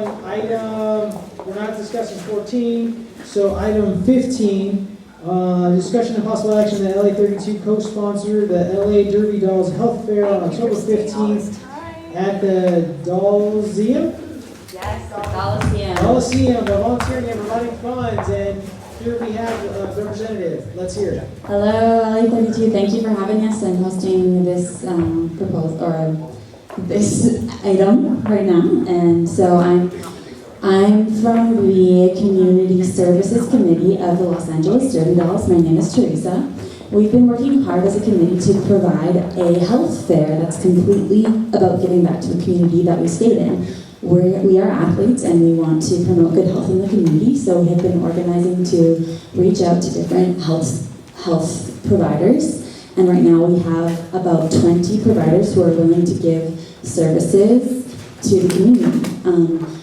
They're giving things such as eye exams, teeth cleaning, diabetes information, CPR courses, ear exams. We have a wide list of services that anyone in the community can come to our fair and get health information as well as these free services from our volunteer providers. And the funding that we're requesting is the simple $300 that we would like to ensure the sustainability of these events for years to come. We want to help the vendor volunteers that we have to feel supported. So we're just asking for refreshments and snacks so that they can sustain their time there and feel valued, because we would like to secure them in the future. This is a fair has been going on for 2 years in the past, and this is the 3rd year of the fair. So it's October the 15th from 10 to 2, I believe, and that's what we're asking for. All right, that's a great community event that you're proposing to put on. It's a great resource for a lot of people. Are there any questions or discussion amongst the board? Yes, I'd like to amend that these funds get taken out of the executive committee, because right now we don't know where the funds would be from. And since Jen is the one that brought this forward, Jen is the one that brought the motion forward to executive committee, and of course we agreed at executive committee that those funds get taken out of executive committee. So I'd like to amend that these funds get taken from the executive committee. I'm sorry, Miss, what was your name? My name is Teresa. Teresa. Is there a dollar amount that you're requesting? Yes, $300. Oh, I'm sorry, I didn't read it. $300. Yes, it's right there. Don't scare me. It's getting late. It's getting late. It doesn't All need right, the agenda. $300. So there's a comment that the money should come out of the executive committee. Is there any other board comment? Is okay? No, we're just seeing if there's any more board comment. Okay. But before we do that, we got to hear from the public. Is there any public comment on this? No public comment. Any more board comment? Gonzalo, you had something to say? Yes, thanks for coming out this evening. This neighborhood council did support the Derby Dolls House Fair last year. I was down there. They did blood pressure tests, they had eye exams, they had other diabetes screenings, and of course we provided treats and food, and I remember the best the fruits that were out there. What I was looking at though is the balance in the executive committee is $301.59. Perfect. So we're just right under budget for that committee. So unless there's an amendment made to pull this from another committee, perhaps Sports and Recreation Committee or the Environmental Green Committee, which I don't know how health can be directed towards the Environmental Green Committee, but the $300 is just right within the budget for the executive committee, and I would suggest that we support this and the organization for their event. Thank you. Here we go. Yes, more comment. You were there last year, right, Anthony? Now, is the snacks going to be the same thing that we did last year? Is it going to be the same, do you know? I believe that we're asking for the funding to provide the snacks instead of a part. I'm not sure exactly what the agreement was with in the past, but if you gave snacks yourselves, maybe that's different than us providing the snacks. We have reached out to the neighborhood council for their support in this and seeing if they want the booth, and I don't know the exact history. On the spreadsheet, there's nothing about you guys providing us direct services or anything, so I think that $300 is for us to be able to provide the services. You know, last year we paid Tony's sandwiches and all the volunteers. So this year, whatever Jen has on the event format itemized, which I think it's, what does it say, there's snacks? Then we buy all the snacks, $100 worth of snacks. Or you tell us, we need these kind of snacks, and we go buy them for you. Okay. So in other words, you're not gonna get a check for $300, we buy it for you. Okay. Yeah. Okay. That's what I want. Like we buy the snacks, like you could tell me, get me chips, get me, unless you need food for lunch, then you tell us and we can maybe amend and switch it out to something different right now. No, I but- think we'll keep it with the snacks because I'm not sure to say that. Yeah, you but can tell Jen, you know what, I need granola bars, or I need healthy bars, or I need 3 boxes of the 50 snack size chips, or apples, or oranges, or fruit, or whatever snacks. You tell Jen, and then she puts it on itemized budget list, and then we give that to Empower Lake so they know what we're gonna spend it exactly. Okay, that's great. What about the branding, branding items? We'll put a sticker, a label on it, a logo on there, compliment to the LA 32, which is what we always do. Yeah, can they get like a little name on their flyers or anything that you guys do? Yeah, we have a list of partners that we're putting, I believe, on our handout. I'm not 100% certain on if they've been handed out to, if we've been printing, but I know that they were waiting on a few to be printed, so I can't promise the printing because I don't actually know the most updated one. But we want to do our best to say, and we can have something at the event that represents you guys, or make sure that we give you credit for that. Can you make sure our logo is the biggest logo? Okay. All right, hey, any other comments, discussion? Okay, here we go. There is an amending motion on the floor to approve $300 for a co-sponsorship with the Derby Dolls for their health fair, and this money would be coming out of the executive committee. So this is, we've got to do roll call here. So Marcia is no longer here, she's absent. Winnie Keith are no longer here, Rolando's no longer here, and Jan, so Cynthia? Yes. Kathy? Yes. Berla? Yes. Myself, yes. Karina is not here. Ugo? Yes. Ugo says yes. Michelle? Yes. Jackie? Yes. Anthony? Yes. Maribel? Yes. 10-9, so it's approved unanimously. Thank you very much. Oh, I'm sorry, wait. Now Not the quite actual there. motion, I was just the amendment. That's just the amending motion, so hold on here. Nice, okay, here we go again. Marcia, here, let's see here. So the item before us then is to approve $300, which would come from the executive committee to co-sponsor with the Derby Dolls for their health fair. So let's go ahead and, for snacks, to pay to cover the cost of snacks up to $300. So let's open the roll on this. And you have Cynthia. Yes. Kathy. Yes. Perla. Yes. Myself, yes. Ugo. Yes. Michelle. Yes. Jackie. Yes. Anthony. Yes. Maribel. Yes. So that is nice. Approved unanimously. Congratulations and thank you for sticking around to the end. Thank you so much. Thank you. Let's see here. We're almost there. Last item here, they say you save the best for last. So here we go. Item 16. Discussion and possible action regarding the Los Angeles Parks Foundation 2000 MPG request for the construction of the interpretive signage project for Ascot Hills. So here we go. We have Jerry here who's going to speak to us now. Jerry Schneider, excuse me, Chairman and members of the board, appreciate you staying up this long. And it's week also. And it is important that we get a decision at this board meeting.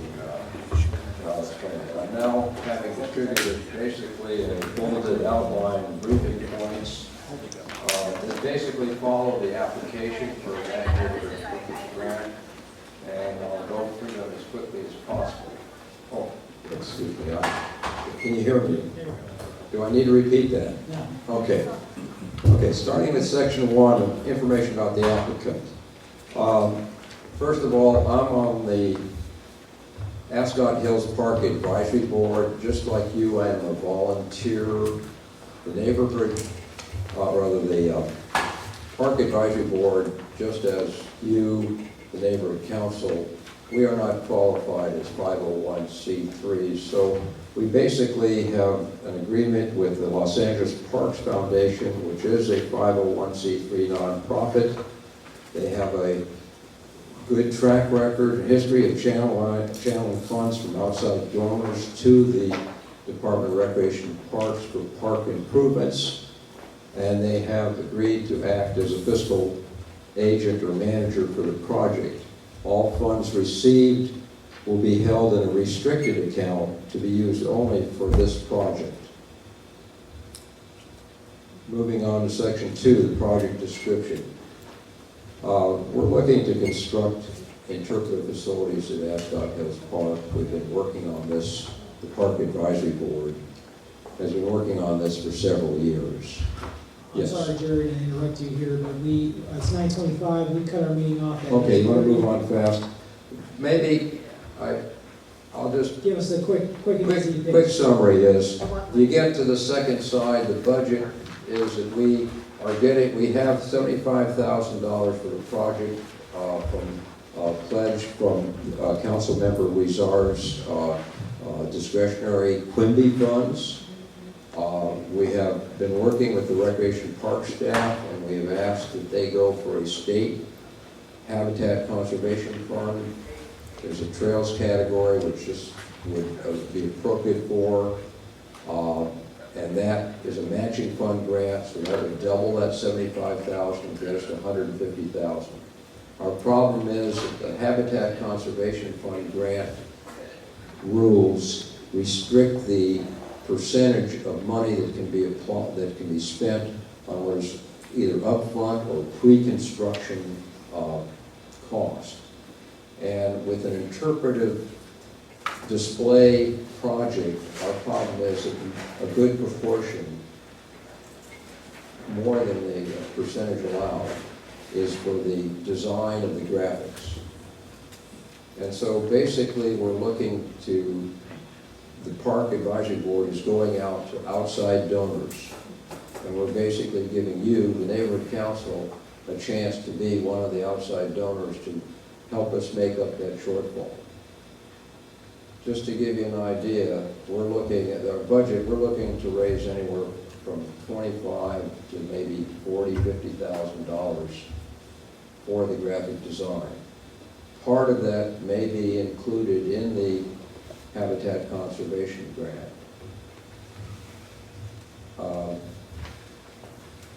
We requested $2,000 because we thought that was reasonable within your budget. I was originally looking to get funding from two of your committees, the Education Committee and the Environmental Green Committee, because I thought that was appropriate. I was steered by the fact that you thought this should be a neighborhood purposes grant, and thus I'm before you asking for funding under a neighborhood purposes grant.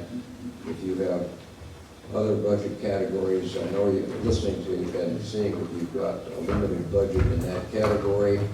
I'd be willing to entertain any way to get the money. All right, Jerry, I'm going to jump in here. There's, it sounds like a great project. It looks like you guys have $75,000 in Quimby committed with a chance to match that, but there's a gap there in funding, and the funding would go specifically toward graphic design of the signage, and we're looking at about $40,000 to $50,000. So my understanding is you're going around to various sponsors. Well, yeah, and we have already commitments from private donors over $12,000, almost $13,000.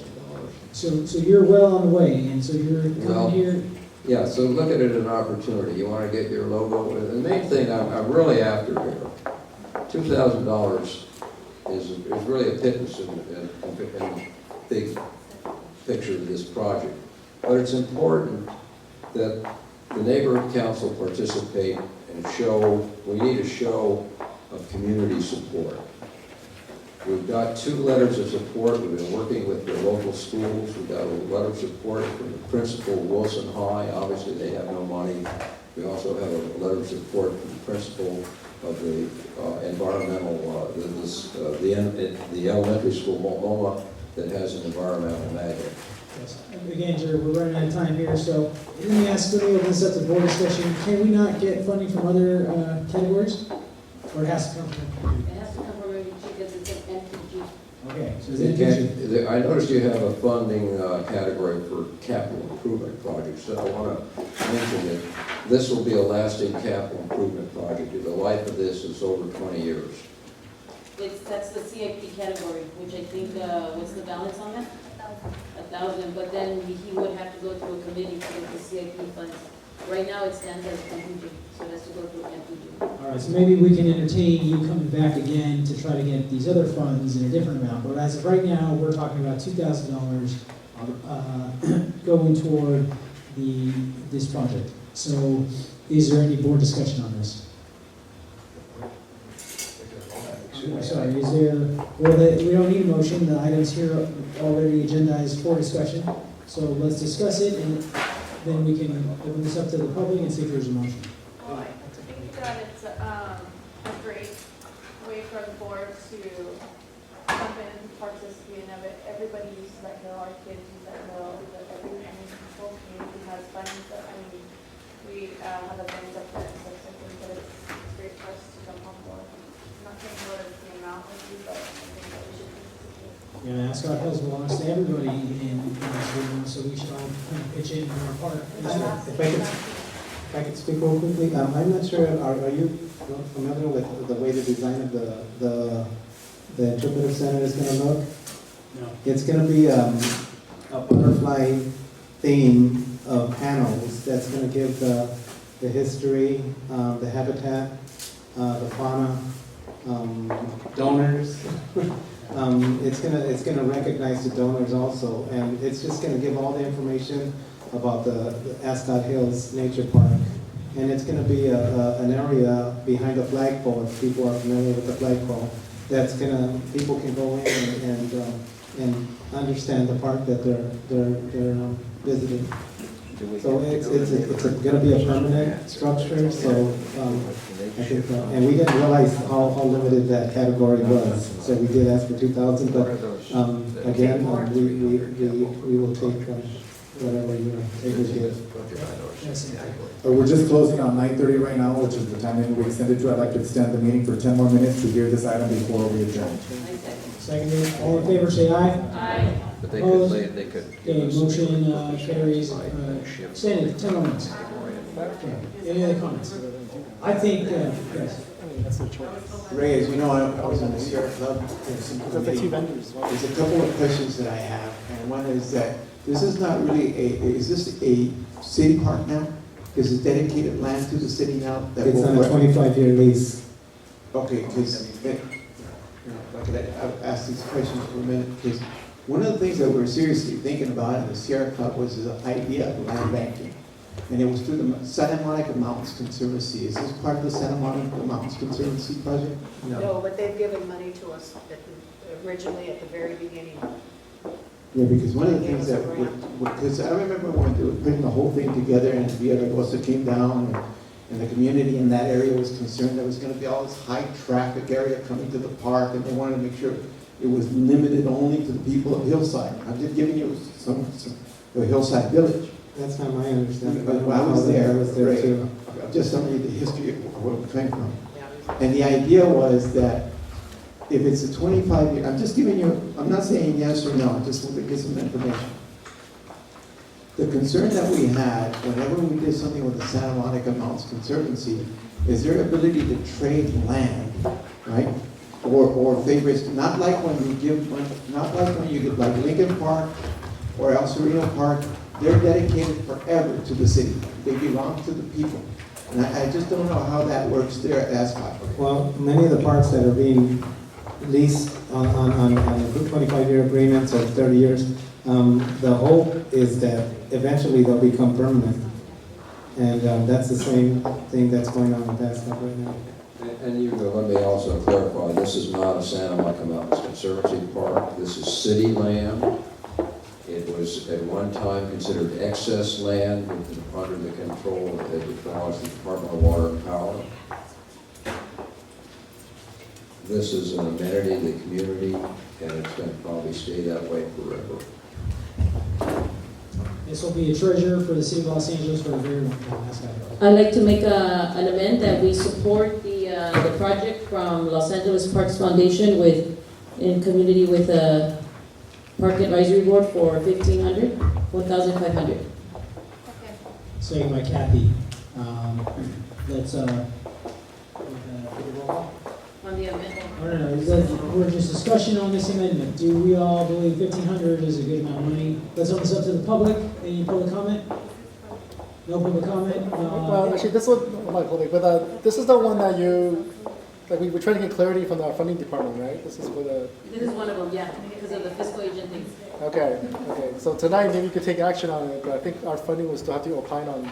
City attorney still has to confirm. Okay, so to be clear, we can take action on this item tonight, but it's still pending review of the city attorney, whether or not we're able to give money to fiscal agent. Right, so, but let's go ahead and move forward with making a decision on this. There's an amendment on the floor to support this proposal for up to $1,500. We're amending it from $2,000. So let's go ahead and, is there any other discussion? Yes. Again, the idea that now we're down to basically $2,250 in our whole budget for the year. You give away $1,500, we're probably pretty much going out of the water. I would suggest that we reduce the amount quite a bit Because and the thing is that what we're trying to do is get a little bit of signage on there, which is a logo, showing that we support the park. But not necessarily spend all our money on this one project. So I would suggest that we get back to doing the same thing we did before, and that's $500. Okay, so thank you for the comment. So is there any other board comment? Okay, the motion on the amendment on the table is to amend the item and grant $1,500. So let's open the roll on that. Cynthia, are you in favor of amending the motion from $2,000 to $1,500? Yes. Yes. Kathy? Yes. Perla? Yes. Myself, yes. Ugo? No. No. Michelle? Yes. Jackie? Yes. Anthony? Yes. Maribel? Yes. Okay, the amendment passes, 8-1. So now the motion is before us. There you go, that's for the motion. Here we go, here's the motion. Is there a discussion on this? Yes, Anthony. I'm gonna make it real quick. I know Jerry Snyder and Ray and many other members in the Hillside Village community have made a strong commitment in preserving Ascot Hills. I've been there some years back. I've helped out with some of the cleaning, and I think it's imperative that we support this group. I understand we're reducing it by $500, but it does show a level of commitment from the neighborhood council, and with that we strongly support our local communities and the local parks in our area. Thank you. Yes, I know we have limited funds, but I don't think there's a better recipient of these funds other than Ascot Hills. So, or the Jerry. I'm going to vote in support of the park, but I'm not voting, and at least for, I'm not supporting the amount. All right, thank you. Let's go ahead. Any other public comment? Nope. Let's open the roll. Cynthia? Yes. Kathy? Yes. Perla? Yes. Myself, yes. Ugo? Yes. Michelle? Yes. Jackie? Yes. Anthony? Yes. Maribel? Okay, motion passes unanimously. Congratulations, $1,500. Thank you very much. Thank you, We're everyone. gonna, pending approval of city attorney, right? Yes. Pending the city attorney's approval. Is there a motion to adjourn? Okay, is there a second? Seconded, adjourn.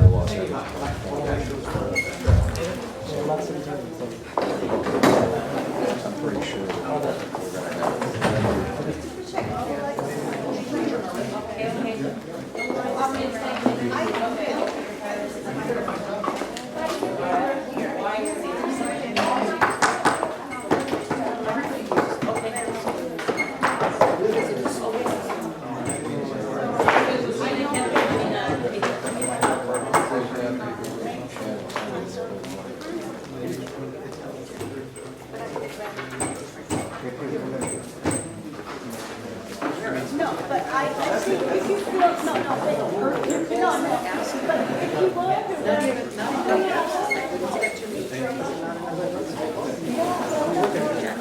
Are we putting these away? No, leave them on the table. They had a nice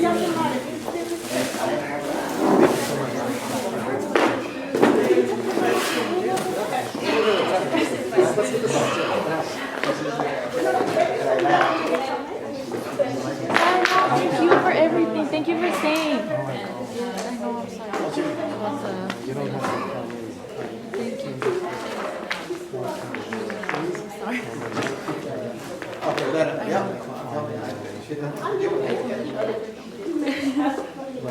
I'm just kidding. No.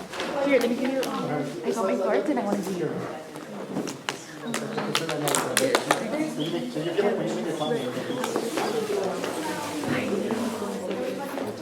You got up like 2 seconds after. Okay.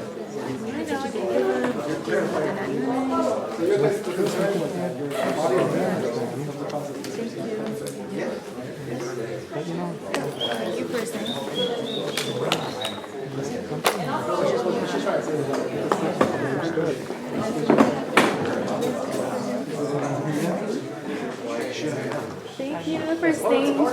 Thank you. Thank you. So bye. So that you heard the comment. So you heard the challenge of the whole dynamics of I see him do that too, right? But there's times where I'll be honest, times when I'm not Wait, what are we doing? What are we picking up?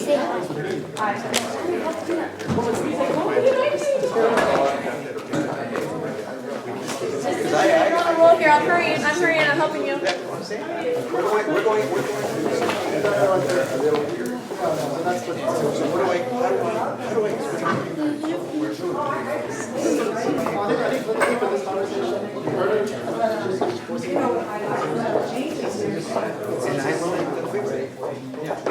Let's start